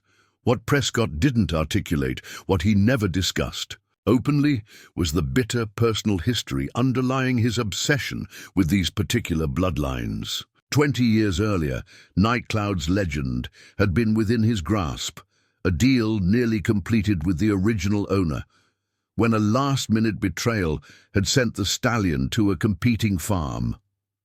That farm's subsequent dominance of the Appaloosa show circuit had cost Prescott millions in potential earnings, and more importantly, the championship legacy he coveted above all else. The owner who had outbid him for Nightcloud's legend, Thomas Harlan's late brother-in-law, the discovery that a direct descendant of Nightcloud had appeared at auction, and worse, had been purchased by Harlan of all people, had ignited a determination in Prescott that went beyond business interests. This was about rectifying a 2-decade-old insult, about claiming what should have been his from the beginning. The inspection tomorrow is merely the first move, Prescott continued, returning to his desk. Harlan strikes me as stubborn. If he resists initial pressure, we escalate systematically. What if we find no violations? Wilmot asked, immediately regretting the question when Prescott's cold gaze fixed on him. Frank, in 15 years as county assessor, have you ever inspected a property and found 0 violations? No missing permits, no non-conforming structures, no technical infractions of our labyrinthine regulatory code? Wilmot shifted uncomfortably. Well, no, but precisely. The modern regulatory state ensures universal non-compliance. Our job is simply to enforce selectively. Prescott's tone made clear the discussion was over. Now, update me on the media. Strategy. Harrison straightened, more comfortable with this aspect of their plan. I've spoken with Lowell Davis at the Cedar Ridge Gazette. He's preparing a feature on safety concerns at amateur animal rescue operations. No specific mention of Harlan, but the timing will create obvious associations. And the youth center angle? The board received our letter questioning their insurance coverage, Harrison confirmed. Several members expressed concern about liability exposure. If we apply the right pressure, they might voluntarily withdraw from the program. Prescott nodded approvingly. Excellent. Multiple pressure points, plausible deniability, no direct fingerprints. That's how these matters are properly handled. After Wilmot and Harrison departed, Prescott remained at his desk, studying Phantom's registration papers. The blind stallion represented more than valuable genetics. He was the missing piece in Prescott's decades-long strategy to dominate Appaloosa breeding internationally. With Nightcloud's genetic profile secured, Blue Diamond, Equestrian would produce the next generation of champion foundation sires. His assistant reappeared at the door. Sir, Dr. Voss is here regarding the collection equipment. Send him in. Dr. Alan Voss, Blue Diamond's resident veterinarian, entered carrying a tablet displaying equipment specifications. Mr. Prescott, I've reviewed the portable collection and cryopreservation systems you requested. They're expensive, but will allow on-site collection and preservation of genetic material with minimal processing time. Order it immediately. Prescott instructed. I want it operational within 10 days. Sir? Voss hesitated. These systems are typically used for emergency preservation when a valuable stallion is injured or ill. For routine collection, our standard Z lab facilities are superior. Prescott's expression remained impassive. This is a contingency acquisition, Doctor. The stallion in question may need to be processed under non-standard conditions. Understanding dawned in the veterinarian's eyes, but he knew better than to ask further questions. In 5 years working for Prescott, he'd learned that certain operations proceeded on a need-to-know basis. Of course, sir. I'll expedite the order. After the veterinarian departed, Prescott turned to the window, gazing out at the championship horses that had built his reputation and fortune. Each represented a strategic acquisition, a calculated investment that had advanced his position in the competitive world of international equestrian breeding. The blind stallion was no different, simply another asset to acquire, another resource to exploit for the empire's expansion. That the horse currently resided with Thomas Harland was an irritation, but ultimately a minor obstacle. In Prescott's experience, everyone had a breaking point. It was simply a matter of finding the right pressure to apply. What Prescott couldn't know was that the quiet veteran caring for Phantom had spent a lifetime developing resistance to precisely the kind of pressure Prescott specialized in applying. Dawn broke over Evergreen Haven with a symphony of preparation. Thomas had been awake since 4, methodically implementing the strategy developed with Colonel Matthews and his daughter Amanda, the agricultural law specialist. Every aspect of the property had been prepared not merely to pass inspection, but to demonstrate exemplary standards of care and safety. Beth arrived at 6:30, carrying additional documentation for the youth program. Ryan Mitchell followed shortly after, having rescheduled his regular clients to be present for the inspection. By 7, a small army of volunteers, mostly veterans from Thomas's support network, were making final preparations throughout the property. Eastern Paddock is secure, reported James Wilson, a former Marine who had served with Thomas in the early 80s. Safety protocols laminated and posted at all entry points. Thomas nodded approvingly. Excellent. Sarah, how's the documentation center? Sarah Peterson, a retired Army nurse who specialized in therapeutic riding programs, gestured toward the converted tack room, where folders of meticulously organized paperwork awaited review. Everything is categorized and cross-referenced. Facility, maps, safety protocols, emergency procedures, participant waivers, all color-coded and indexed. Beth watched this operation unfold with growing amazement. Her quiet, unassuming uncle had mobilized a response team that functioned with military precision, each member handling specific responsibilities within an obviously well-rehearsed plan. Uncle Thomas, she said quietly as they walked toward Phantoms. Paddock, this is impressive. How did you organize all this so quickly? Thomas smiled slightly. When I ran horse rehabilitation programs in combat zones, we had to be ready for inspection with 12 hours notice, sometimes less. Creates lasting habits. The real revelation, however, came when Beth saw what Thomas's team had done with Phantom's environment. The blind stallion's paddock had been transformed into a showcase of innovative adaptive techniques, color-coded tactile markers, carefully positioned audio cues, specialized textured pathways that allowed Phantom to navigate with confidence. Most striking were the educational placards positioned for visitors, explaining how each adaptation worked and citing the research behind it, much of it from Thomas's own previously classified work with military animals. This isn't just about passing inspection, Beth realized. You're turning the inspection itself into a demonstration. Best defense is a strong offense, Thomas confirmed.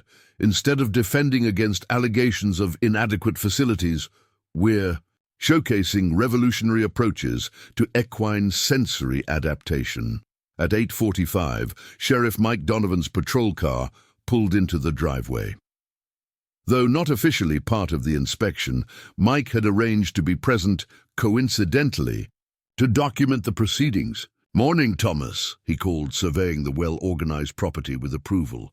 "Quite the welcome committee you've assembled." Thomas nodded toward the road, where a small convoy was approaching. 2 Department of Agriculture vehicles followed, by Frank Wilmot's county assessor car, and surprisingly, the local news van from Cedar Ridge Gazette. "Right on schedule," Thomas noted. "And they've brought the media. Interesting escalation." Inspector Howard Hoffman emerged from the lead vehicle, a heavy-set man whose perpetual scowl suggested he approached his duties with punitive rather than regulatory intent. Behind him came 2 assistant inspectors carrying tablets and digital cameras. Frank Wilmot followed, visibly uncomfortable as he avoided Thomas's direct gaze. The news team, reporter Lowell Davis and a cameraman, hung back, ostensibly setting up for a general story about agricultural inspections, though their focus on Evergreen Haven was obvious. "Mr. Harland," Hoffman began without preamble, "we're here to conduct inspection number TN7729 regarding complaints about facilities for disabled livestock and unauthorized therapeutic programming." "Of course," Thomas replied cordially. "We've been expecting you. Before we begin, I'd like to introduce some relevant specialists who can provide expert context during your inspection." He gestured to the assembled team, introducing each with their full credentials. Dr. Elizabeth Andrews, DVM, specializing in equine medicine. Ryan Mitchell, certified master farrier with specialization in corrective techniques for disabled equines. Sarah Peterson, RN, certified in equine-assisted therapy program management, and several others with equally impressive qualifications. Hoffman's scowl deepened at this unexpected development. Anonymous complaints typically targeted unprepared, isolated individuals, not organized teams of credentialed professionals. "That won't be necessary," he began, but Thomas politely interrupted. "Actually, Inspector, Tennessee Code Annotated 43-17-105 specifically grants the right to have qualified representatives present during agricultural inspections. Since your complaint specifically addresses specialized care for a blind equine, these experts can help ensure you have complete and accurate information for your report." The citation of specific legal code caught Hoffman off guard. He glanced at Wilmot, who could only shrug slightly, equally surprised by Thomas's level of preparation. "Fine," Hoffman conceded tersely. "Let's proceed." What followed was not the cursory, fault-finding inspection Hoffman had planned, but an exhaustive tour through a facility that had been methodically prepared to exceed every relevant regulation. Each time Hoffman attempted to identify a potential violation, one of Thomas's specialists provided documentation demonstrating not just compliance, but exemplary implementation of best practices. The youth program documentation proved particularly troublesome for Hoffman's agenda. Sarah Peterson expertly walked him through the clear distinction between therapeutic riding, which would require additional certification, and the ground-based sensory development program Thomas actually conducted. The detailed records showed careful classification of activities to remain precisely within regulatory boundaries while still delivering meaningful benefits to participants. Most devastatingly for Hoffman's purposes, Thomas had arranged for Patricia Abernathy and 2 board members from the youth center to arrive midway through the inspection. They brought comprehensive assessment data demonstrating the program's positive impact, metrics showing measurable improvements in everything from school attendance to psychological wellness indicators among participating teenagers. "As you can see, Inspector," Patricia explained with professional authority, "this program isn't just compliant with regulations. It's achieving outcomes that conventional therapeutic approaches haven't accomplished with these particular youth. The board considers it an essential community resource. By the inspection's midpoint, the narrative had visibly shifted. The news reporter who had arrived expecting to document regulatory violations was instead filming what amounted to a showcase of innovative approaches to equine care and youth development. Hoffman's increasingly frustrated attempts to find fault were being systematically countered with documentation, expert testimony, and visible evidence of exceptional standards. The inspection's turning point came when they reached Phantom's paddock. The blind stallion stood calmly at its center, his ears tracking the group's approach with precise awareness. Thomas opened the gate and entered alone, speaking softly to alert Phantom to his presence. "This horse completely blind?" Hoffman asked, skepticism evident in his tone. "From birth," Thomas confirmed. "Congenital blindness, unrelated to the LP complex that creates the Appaloosa coat pattern. And you claim this environment is adequately safe for such an animal?" Rather than arguing, Thomas demonstrated. With a series of quiet verbal cues, he guided Phantom through a complex obstacle course within the paddock. The blind stallion navigated with remarkable confidence, using audio cues, tactile markers, and what appeared to be an internal map of his environment to move safely at varying gaits. "As you can observe," Thomas explained, "Phantom isn't merely surviving in this environment, he's thriving. We've adapted the standard safety protocols to accommodate his specific needs, creating systems that allow him to navigate independently while maintaining appropriate safeguards." The transformation in the horse's demeanor, from the terrified animal at auction to this confident, capable stallion, was so striking that even Hoffman seemed momentarily at a loss for critical comments. Seizing the moment, Thomas continued, "Inspector, I understand you're simply doing your job following up on a complaint, but I think what you're seeing today demonstrates that this complaint wasn't filed out of genuine concern for animal welfare or public safety." Hoffman stiffened. "I'm not here to speculate on motivations, Mr. Harland. Of course not," Thomas agreed smoothly. "You're here to document facts, and the facts clearly show that Evergreen Haven exceeds all relevant standards for care of disabled livestock and maintains appropriate boundaries for non-therapeutic youth programming."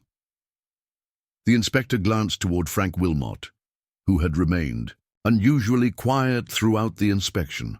The county assessor's discomfort was increasingly evident as the inspection failed to produce the violations he had assured Prescott would be found. "We'll need to complete our documentation and review all materials before making final determinations," Hoffman stated, professional composure hiding his frustration at how the situation had unfolded. "Of course," Thomas replied. "We've prepared copies of all relevant documentation for you to take with you.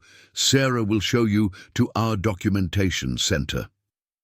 As the inspection team moved toward the converted tack room, Sheriff Donovan fell into step beside Thomas, voice low enough that only Thomas could hear. "Masterfully handled," he observed. "They came expecting an easy target and walked into an ambush of competence." Thomas allowed himself a small smile. "Mike, in 40 years of military service, I learned that the best way to counter bureaucratic aggression is with overwhelming documentation. Paper beats politics every time."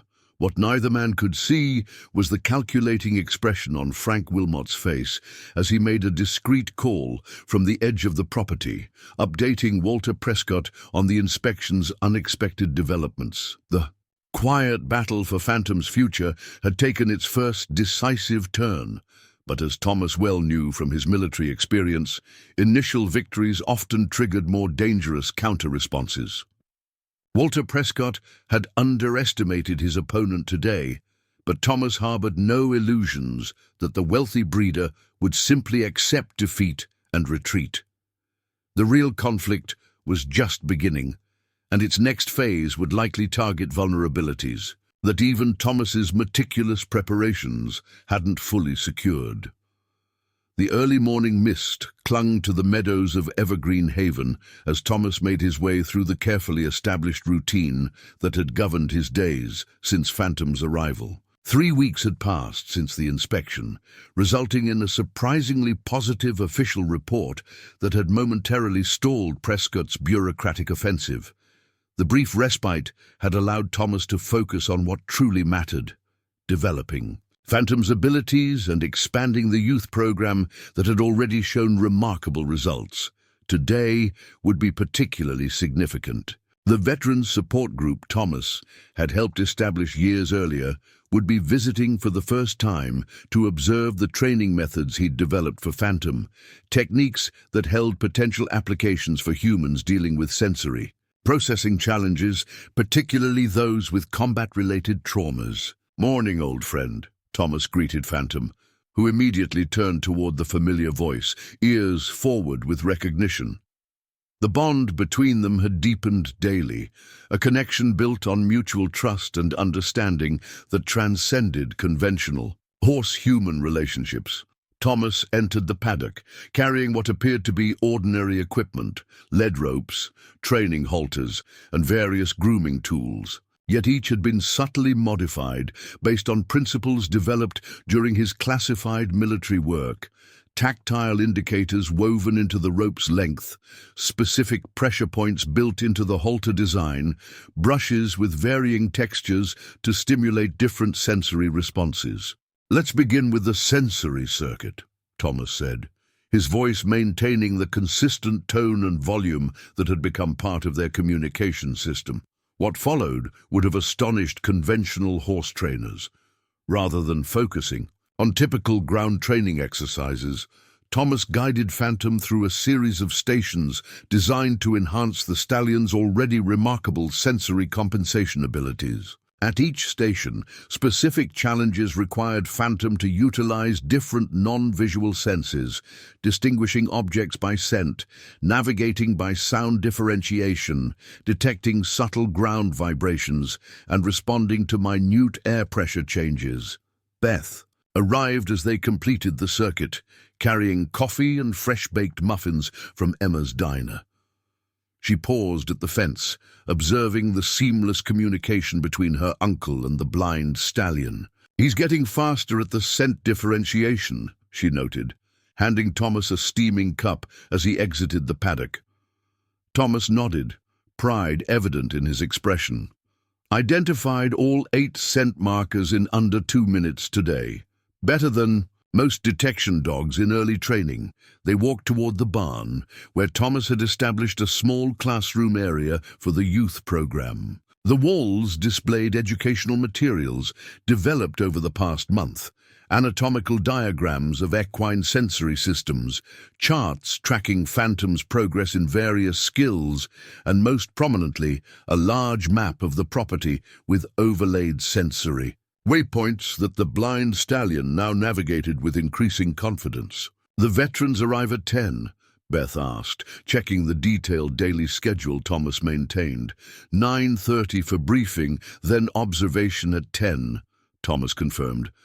Dr. Winters is bringing 8 participants from his PTSD treatment group, all with sensory processing challenges similar to what I experienced after losing my sight." Beth studied her uncle's weathered face, noting the renewed purpose that had transformed him since Phantom's arrival.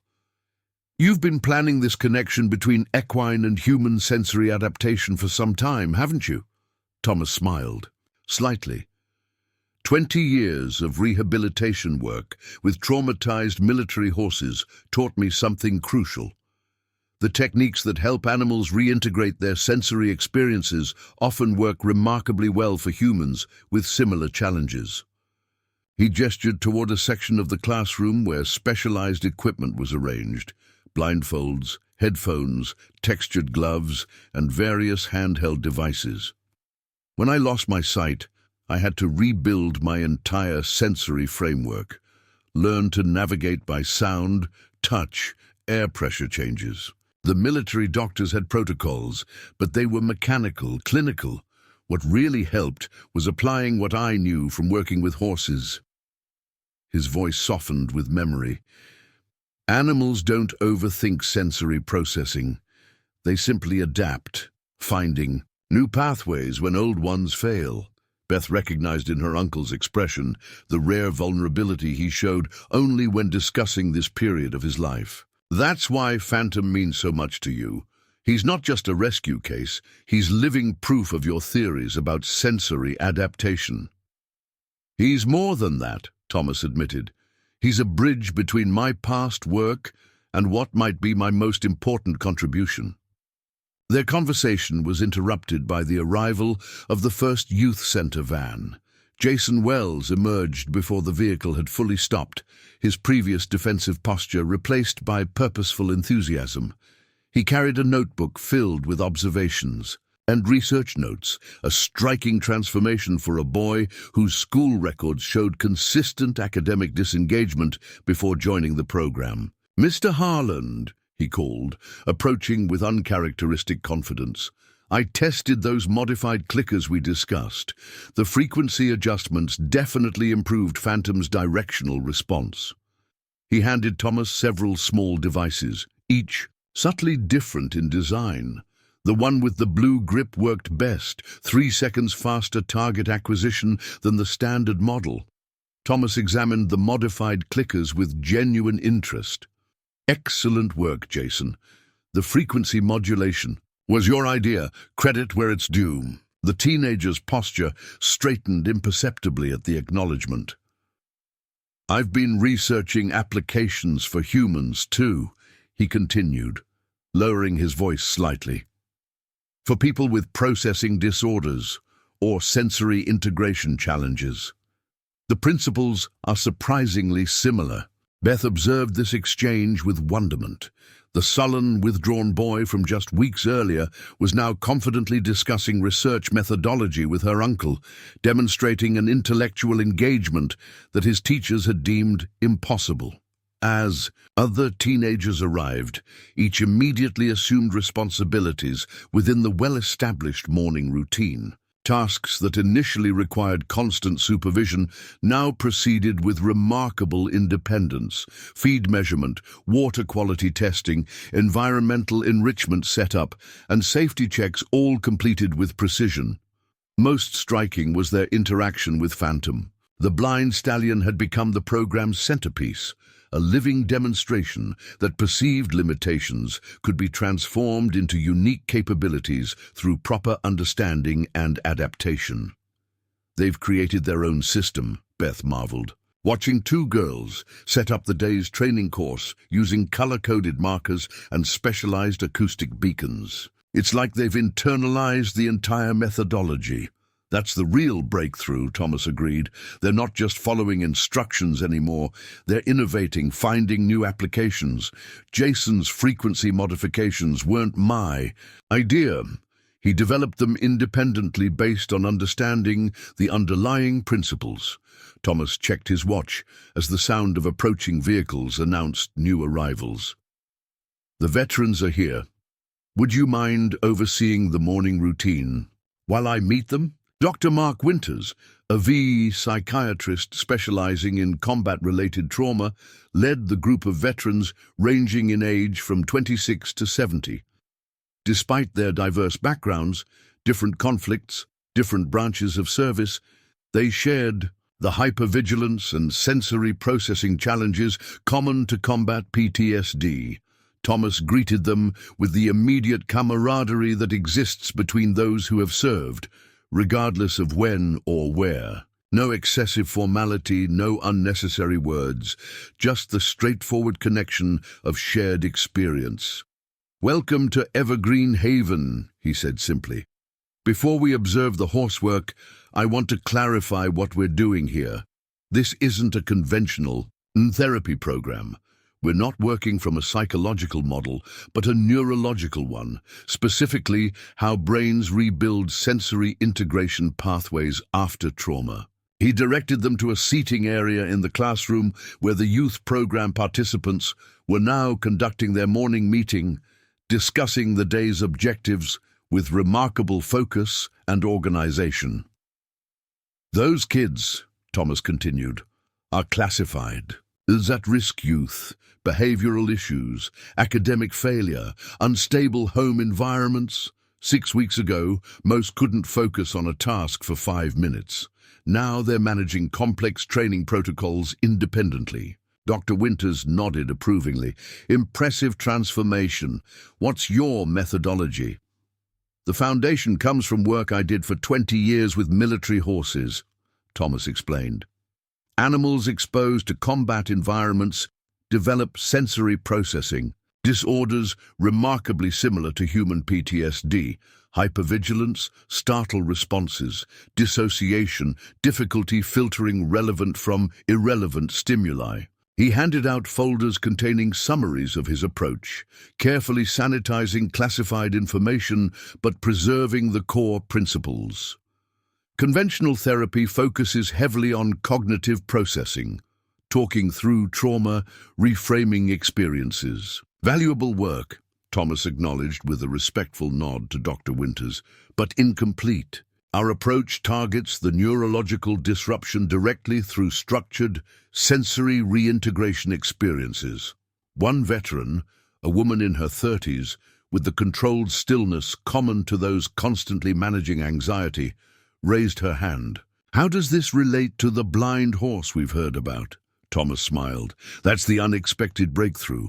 Phantom was born blind. His brain never developed visual processing pathways. Instead, his other senses developed extraordinary compensation capabilities.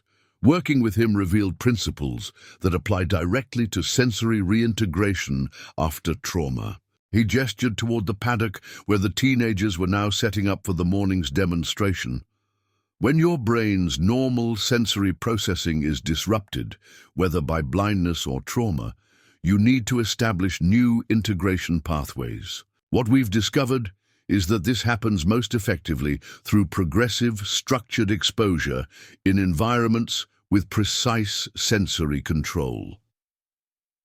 The veterans followed Thomas outside, where Patricia Abernathy had arrived to observe the morning's activities. The transformation in the youth center participants was particularly evident when viewed through outside eyes. Teenagers previously deemed unmanageable, now functioning as a coordinated team, executing complex tasks with focus and purpose. At the center of this activity stood Phantom, his presence a living embodiment of adaptation and resilience. The blind stallion moved through his environment with such confidence that a casual observer might never suspect his disability. Today's demonstration, Thomas explained to the veterans, will show how we've developed these sensory integration techniques. You'll see applications for equines, for at-risk youth, and potentially for your own sensory processing challenges. What followed was a carefully choreographed demonstration that showcased 3 months of intensive development. The teenagers guided Phantom through increasingly complex navigation challenges, demonstrating how the blind horse had learned to create detailed mental maps of his environment using non-visual cues. Most impressive was the sensory obstacle course. A complex arrangement of barriers, textures, sounds, and scents that Phantom navigated with remarkable precision, responding to minimal auditory cues from his handlers. Notice how he's processing multiple sensory inputs simultaneously, Thomas narrated, distinguishing between relevant and irrelevant stimuli, prioritizing information channels based on contextual cues. These are precisely the capabilities compromised by trauma-induced sensory processing disorders. The veterans watched with increasing engagement, many taking detailed notes as they recognized applications to their own challenges. The woman who had asked about Phantom was particularly focused, her expression shifting from skepticism to growing interest. The key insight, Thomas continued, is that neurological pathways are remarkably adaptable when given the right conditions for rebuilding. Phantom wasn't trained to navigate without sight. He was provided structured opportunities to develop his own adaptive pathways. As the demonstration concluded, Dr. Winters approached Thomas, his professional reserve giving way to evident enthusiasm. "This is remarkable work, Harland. The neurological principles align with emerging research in trauma recovery, but your practical applications are years ahead of conventional approaches." Before Thomas could respond, the sound of approaching vehicles drew their attention. 3 black SUVs with tinted windows pulled into the driveway, followed by a sedan bearing county government markings. Sheriff Donovan, who had arrived earlier to observe the veteran's visit, moved to Thomas's side. "Trouble," he murmured. "That's County Commissioner Harrison's car." Thomas nodded calmly, unsurprised by this development. The inspection's positive outcome had been a setback for Prescott, but hardly a conclusive one. This escalation, bringing a county commissioner directly to Evergreen Haven, suggested Prescott was abandoning subtlety for more direct pressure. "Patricia," Thomas called, "would you and Dr. Winters continue the demonstration? I need to address our unexpected visitors." He walked unhurriedly toward the approaching officials, his posture relaxed but alert. Commissioner Harrison emerged first, a tall, politically polished man whose expensive suit seemed out of place in the rural setting. Behind him came Frank Wilmot, looking increasingly uncomfortable with his role in this conflict, and 2 men. Thomas didn't recognize carrying legal-looking portfolios. "Captain Harland?" Harrison began, his political smile firmly in place. "I apologize for the unannounced visit, but an urgent regulatory matter has come to our attention." "Commissioner," Thomas acknowledged with neutral courtesy, "what seems to be the concern now?" Harrison gestured to one of the unknown men, who stepped forward with professional detachment. "Martin Reynolds, Tennessee Department of Environmental Protection. We've received complaints about potential groundwater contamination risks from improper waste management at this facility." Thomas's expression remained impassive, though inwardly he noted the escalation in tactics. Moving from agricultural inspection to environmental concerns represented a significant shift in strategy. Environmental violations carried heavier penalties and more complex remediation requirements. "Interesting timing," Thomas observed mildly. "After operating for 8 years without environmental concerns, these issues emerge immediately following an inspection that found no agricultural violations." Reynolds, clearly uncomfortable with the political dimensions of his assignment, maintained his professional demeanor. "Sir, I'm simply following up on filed complaints. The process requires investigation regardless of timing or motivation." "Of course," Thomas agreed reasonably. "I'm happy to cooperate with any legitimate regulatory process, though I find it interesting that Commissioner Harrison felt this routine complaint warranted his personal attention." Harrison's political smile tightened slightly. "Simply doing my due diligence for county residents, Captain. Groundwater contamination affects entire watersheds." "Indeed it does," Thomas concurred. "Which is why Evergreen Haven implemented watershed protection protocols developed by the University of Tennessee Agricultural Extension 3 years ago. In fact, we're a designated demonstration site for their rural water quality management program." This information clearly caught both Harrison and the environmental inspector by surprise. Reynolds consulted his documentation with evident confusion, finding no mention of this designation.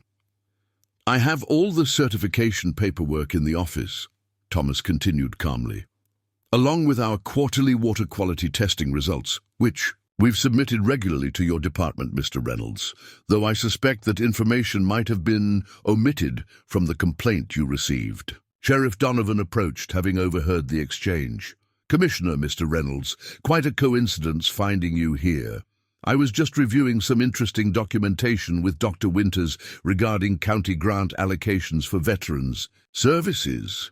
The subtle shift in Harrison's expression confirmed Thomas's suspicion that the commissioner hadn't expected witnesses to this encounter, particularly not the county sheriff and a VA psychiatrist with political connections. "Perhaps we should continue this discussion more privately," Harrison suggested, his calculated affability strained by these unexpected complications.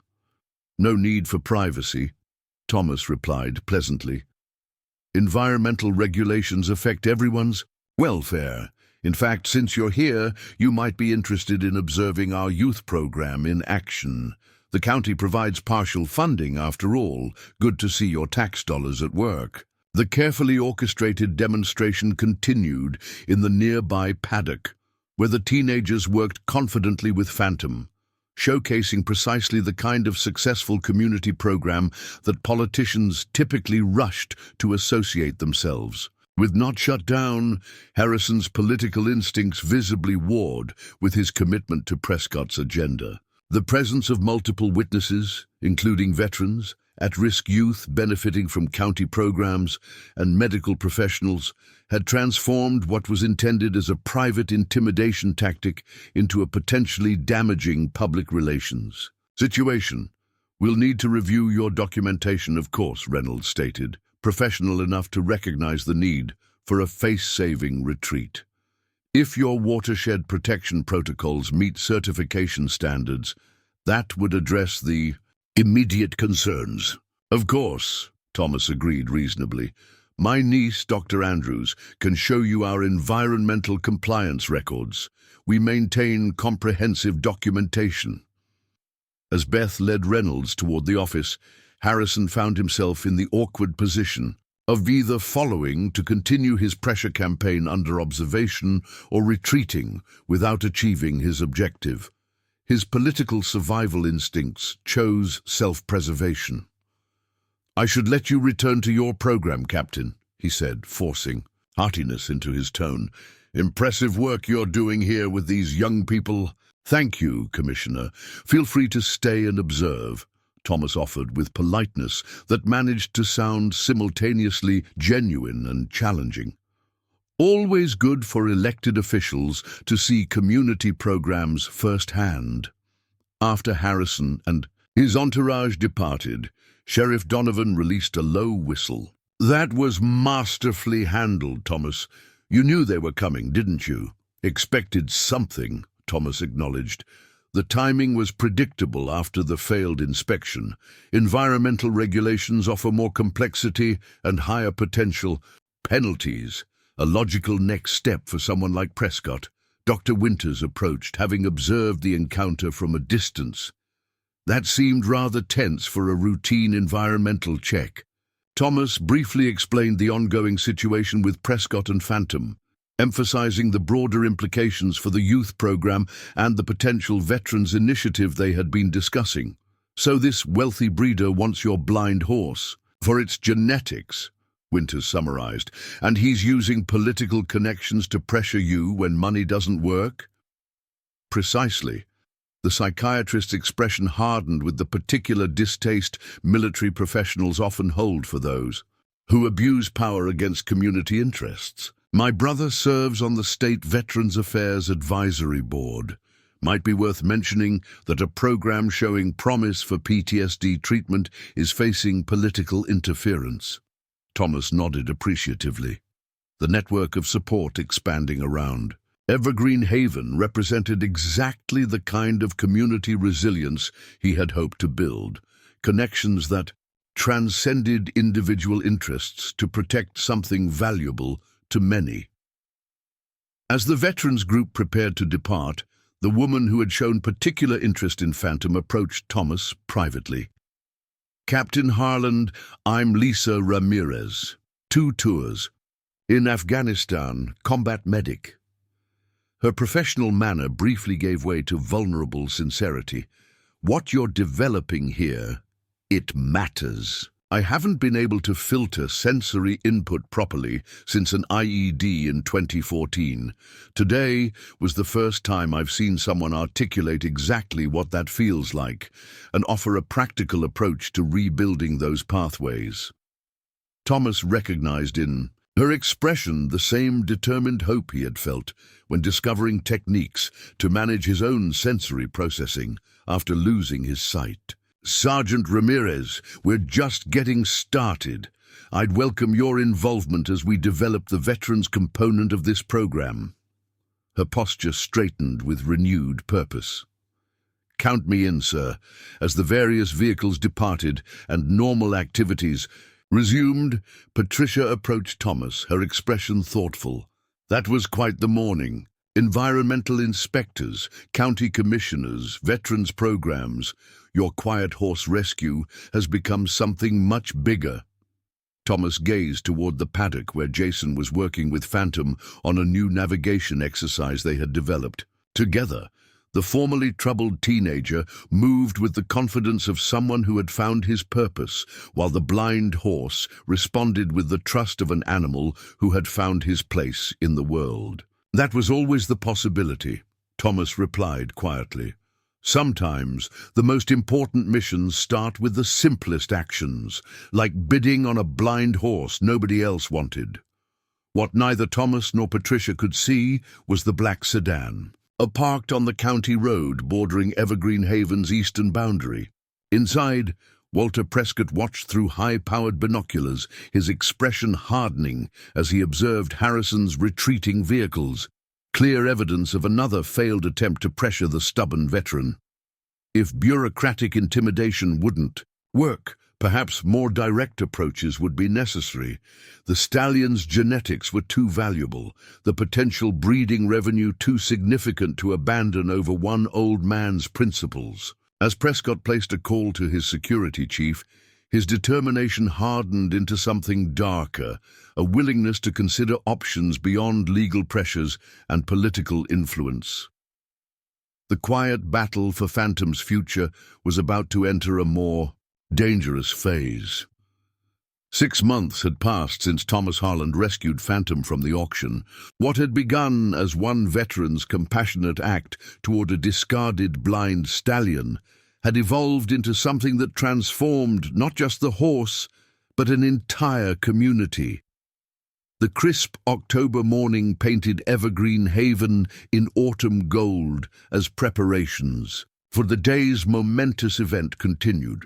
Volunteers moved purposefully across the property, arranging seating, testing sound equipment, and finalizing the demonstration areas.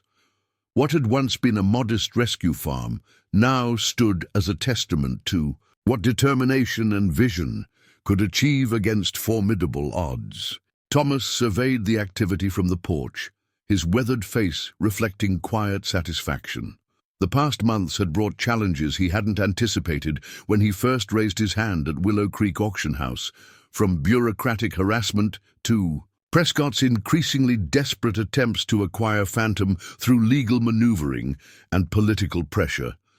The turning point had come 2 months earlier, when Prescott's frustration had led to a serious miscalculation. A midnight attempt to access Evergreen Haven by 2 men claiming to be inspecting fence lines had been thwarted by Thomas's security measures and Sheriff Donovan's timely intervention. The subsequent investigation had uncovered direct communication between the trespassers and Prescott's head of security, creating a legal vulnerability that finally forced the wealthy breeder to back down. "Morning, Uncle Thomas," Beth called, approaching with clipboard in hand. "Channel 5 just arrived. They're setting up near the main demonstration area." Thomas nodded, his attention shifting to the eastern paddock where Jason Wells was working with Phantom. The transformation in both boy and horse over 6 months stood as the most visible evidence of Evergreen Haven's success. "How many confirmations?" "But today," Thomas asked. 327, Beth replied, checking her list, including the State Veterans Affairs Director, 2 congressmen, the medical director from Cumberland Veterans Hospital, and representatives from 7 therapeutic riding associations. "Today's event," officially titled Adaptive Sensory Integration: New Frontiers in Equine-Assisted Therapy, represented the public unveiling of what had begun with one blind horse and a retired veteran with partial vision. The methodologies Thomas had developed with Phantom had proven so effective that formal clinical trials were now underway at 3 VA facilities. "The youth center buses just arrived," Beth continued. "Patricia says they brought extra chairs from the community center. Town's treating this like a holiday." Indeed, Cedar Ridge had embraced Evergreen Haven's success with unexpected enthusiasm. What had begun as one man's private mission had become a source of community pride, bringing positive attention and promising economic benefits to the small town.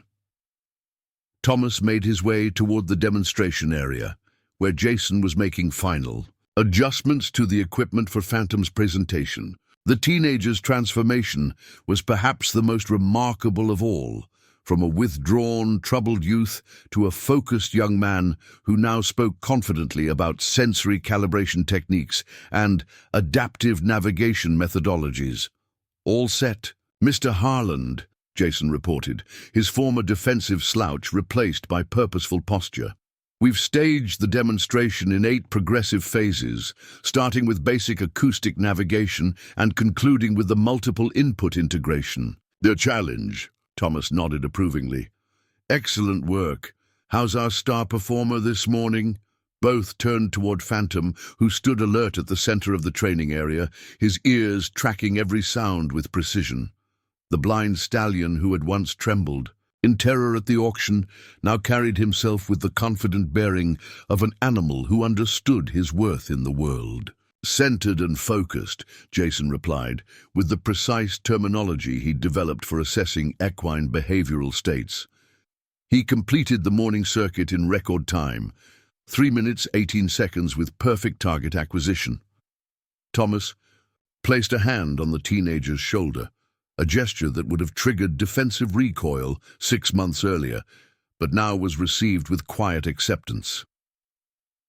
"You've done remarkable work with him, Jason.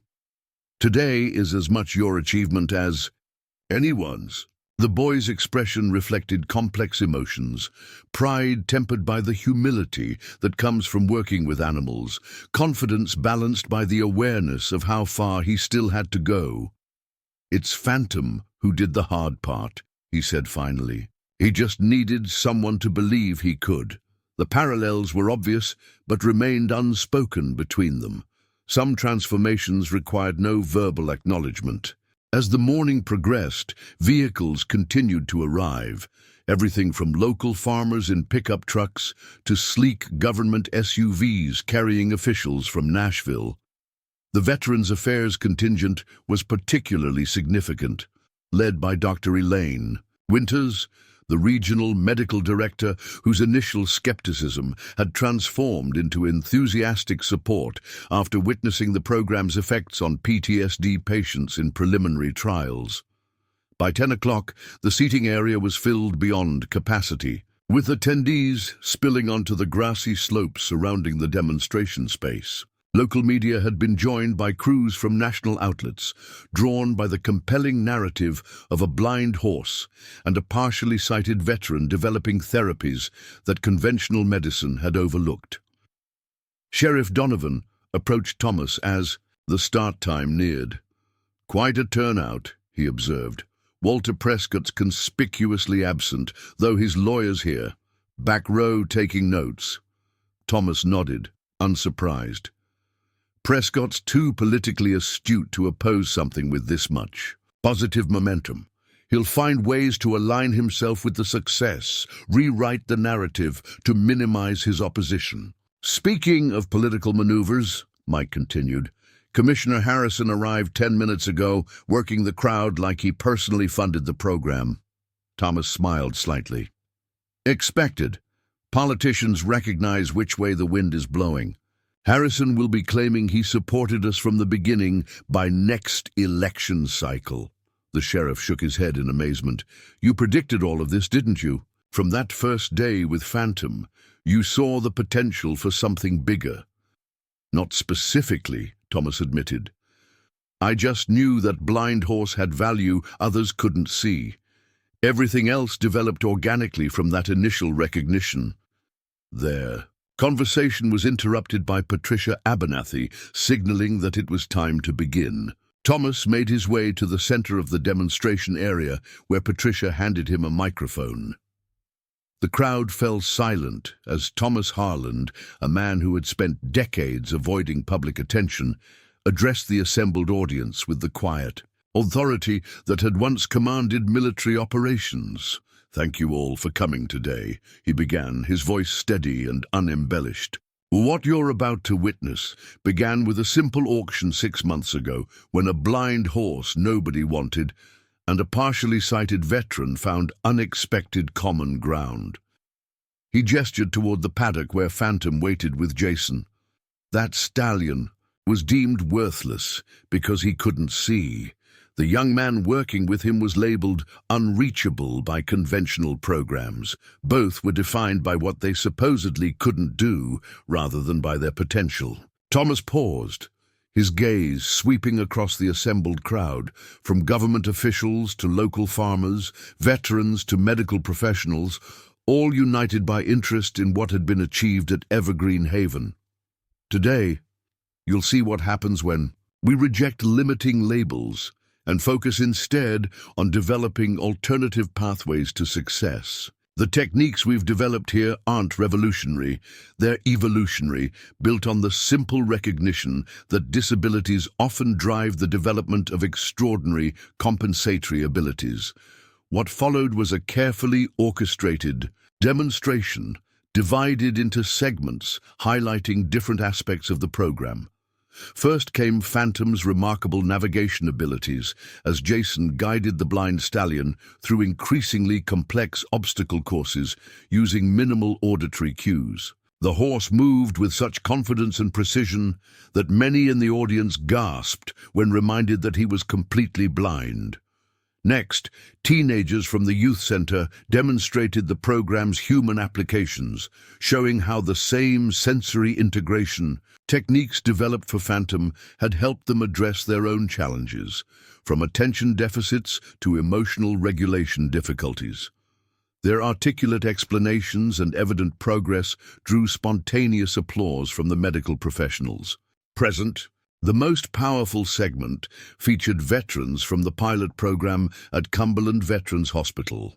Led by Lisa Ramirez, who had become a key figure in adapting equine techniques for human application, these former service members described how Phantom-inspired methodologies had helped them manage sensory processing disorders that conventional therapies had barely touched. "Before this program," Lisa explained to the hushed audience, "I couldn't enter a grocery store without being overwhelmed by sensory input, lights, sounds, movements, all hitting my system with equal intensity.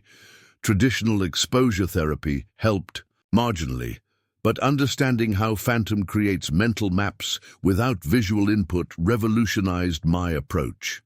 She demonstrated techniques developed through working with the blind stallion, specific methods for filtering sensory information, prioritizing input channels, and creating alternative processing pathways. "I haven't just learned to cope," she concluded.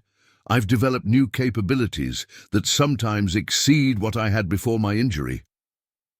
Throughout the presentations, Thomas remained in the background, allowing those who had benefited from the program to take center stage. This was no longer his personal mission. It had evolved into a community achievement, with each participant contributing unique insights.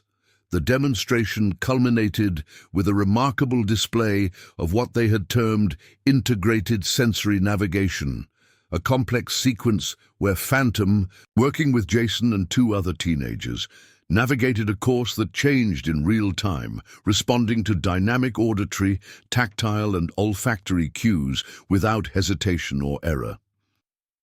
As the audience rose in standing ovation, Thomas stepped forward, again raising his hands for quiet. "What you've witnessed today isn't just about a blind horse or troubled teenagers or veterans with PTSD, he explained, his voice carrying the weight of hard-earned wisdom.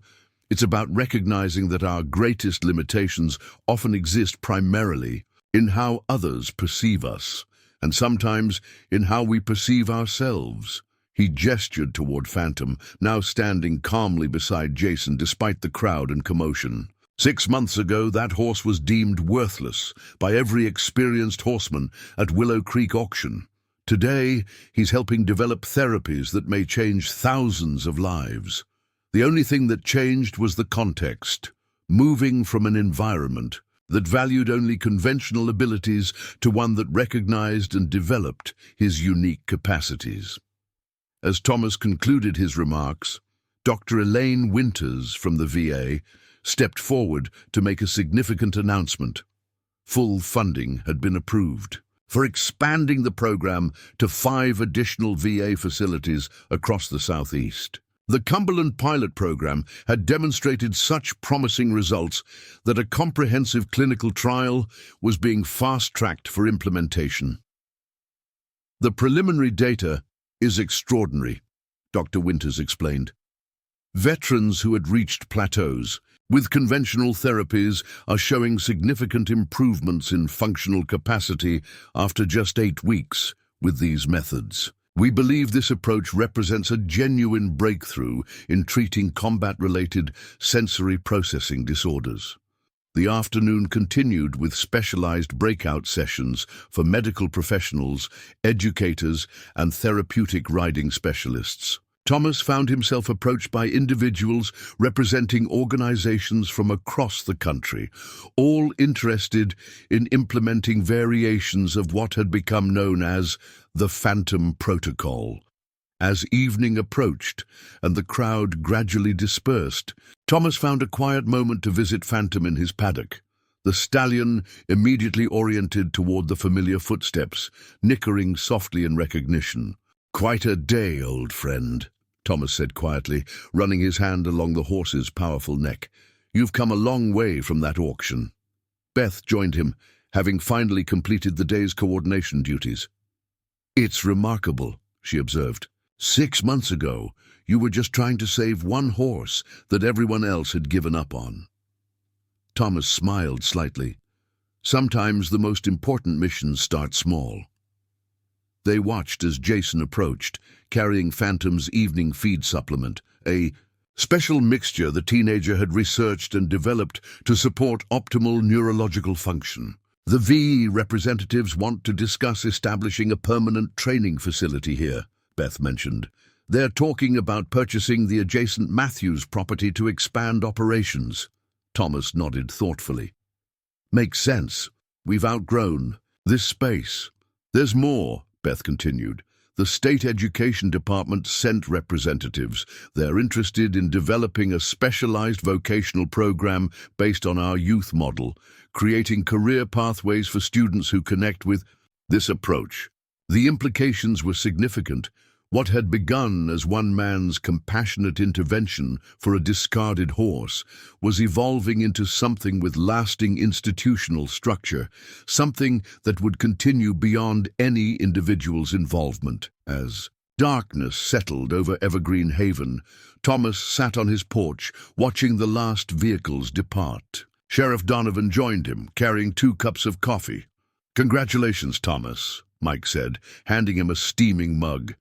"You've accomplished something extraordinary here." Thomas gazed toward the paddock where Phantom's pale coat caught the last light of day. The horse did the hard part. He just needed someone to recognize his potential. "You know," Mike said thoughtfully, "I keep thinking about what would have happened if you hadn't been at that auction. If Phantom had gone to slaughter or Prescott had gotten him for breeding only." Thomas nodded, understanding the unspoken point. Sometimes the right connection changes everything, for the horse, for the person, for an entire community. The sheriff gestured toward the farm that had transformed from a quiet retirement property to a nationally recognized therapeutic center. What happens next, with all this growth and attention? Thomas considered the question carefully.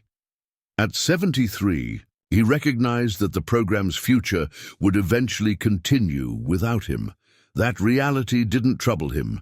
In many ways, it was the ultimate measure of success, creating something that developed its own momentum. "Jason's planning to study equine-assisted therapy in college," he replied. "Lisa Ramirez is developing a specialized training program for veterans who want to become instructors. The youth center has secured funding for a permanent coordinator and position." Mike understood. "It's not dependent on you anymore." "It never should be," Thomas said simply. "The best initiatives evolve beyond their founders." As night fell completely, the only sound was the occasional soft nickering of horses settling in their paddocks. Throughout Evergreen Haven, evidence of the day's event remained. Chairs waiting to be collected, signs directing visitors to different areas, the framework of what had become something much larger than one man's vision. In the main paddock, Phantom moved with the confident ease of an animal completely at home in his environment, navigating by sound, scent, touch, and the mysterious additional senses he had developed to compensate for blindness. His world was different from that of sighted horses, but no less complete, perhaps even richer in some ways, filled with sensory information others might miss entirely. 6 months earlier, he had stood trembling in an auction pen, rejected by everyone who saw only what he lacked. Now he moved as the centerpiece of an expanding program that recognized the extraordinary potential hidden within perceived limitations. In the quiet darkness of a Tennessee evening, a blind horse rejected by experienced horsemen had become the catalyst for innovations that would eventually touch thousands of lives, all because one partially sighted veteran had recognized a kindred spirit and understood that sometimes the most valuable capabilities emerge precisely where others see only disability. Thomas Harland watched the night settle over his transformed farm, reflecting on the remarkable journey that had begun with a simple raised hand at an auction nobody expected to change the world.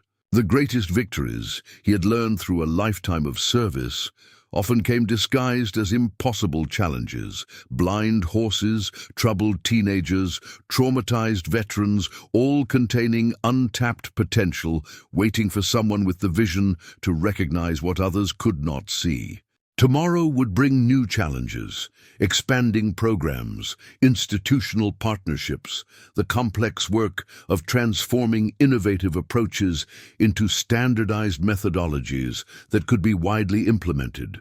But tonight, in the peaceful darkness of Evergreen Haven, the simple truth remained. Sometimes the most profound healing begins when someone recognizes value where others see only limitation. In the paddock, Phantom raised his head toward the stars he couldn't see but somehow sensed, embodying the quiet dignity of a being who had transcended the boundaries others had placed around his potential. And in that moment, he represented something far greater than himself, a living testament to the extraordinary possibilities that emerge when we look beyond conventional limitations to recognize the unique capabilities waiting to be developed. Within each life, human or equine, what had begun as rejection had transformed into revolution, a new understanding of ability, adaptation, and the remarkable resilience of both horses and humans when given the opportunity to develop their unique pathways to success. Up next, you've got 2 more standout stories right on your screen. If this one hits the mark, you won't want to pass these up. Just click and check them out. And don't forget to subscribe and turn on the notification bell so you don't miss any upload from us.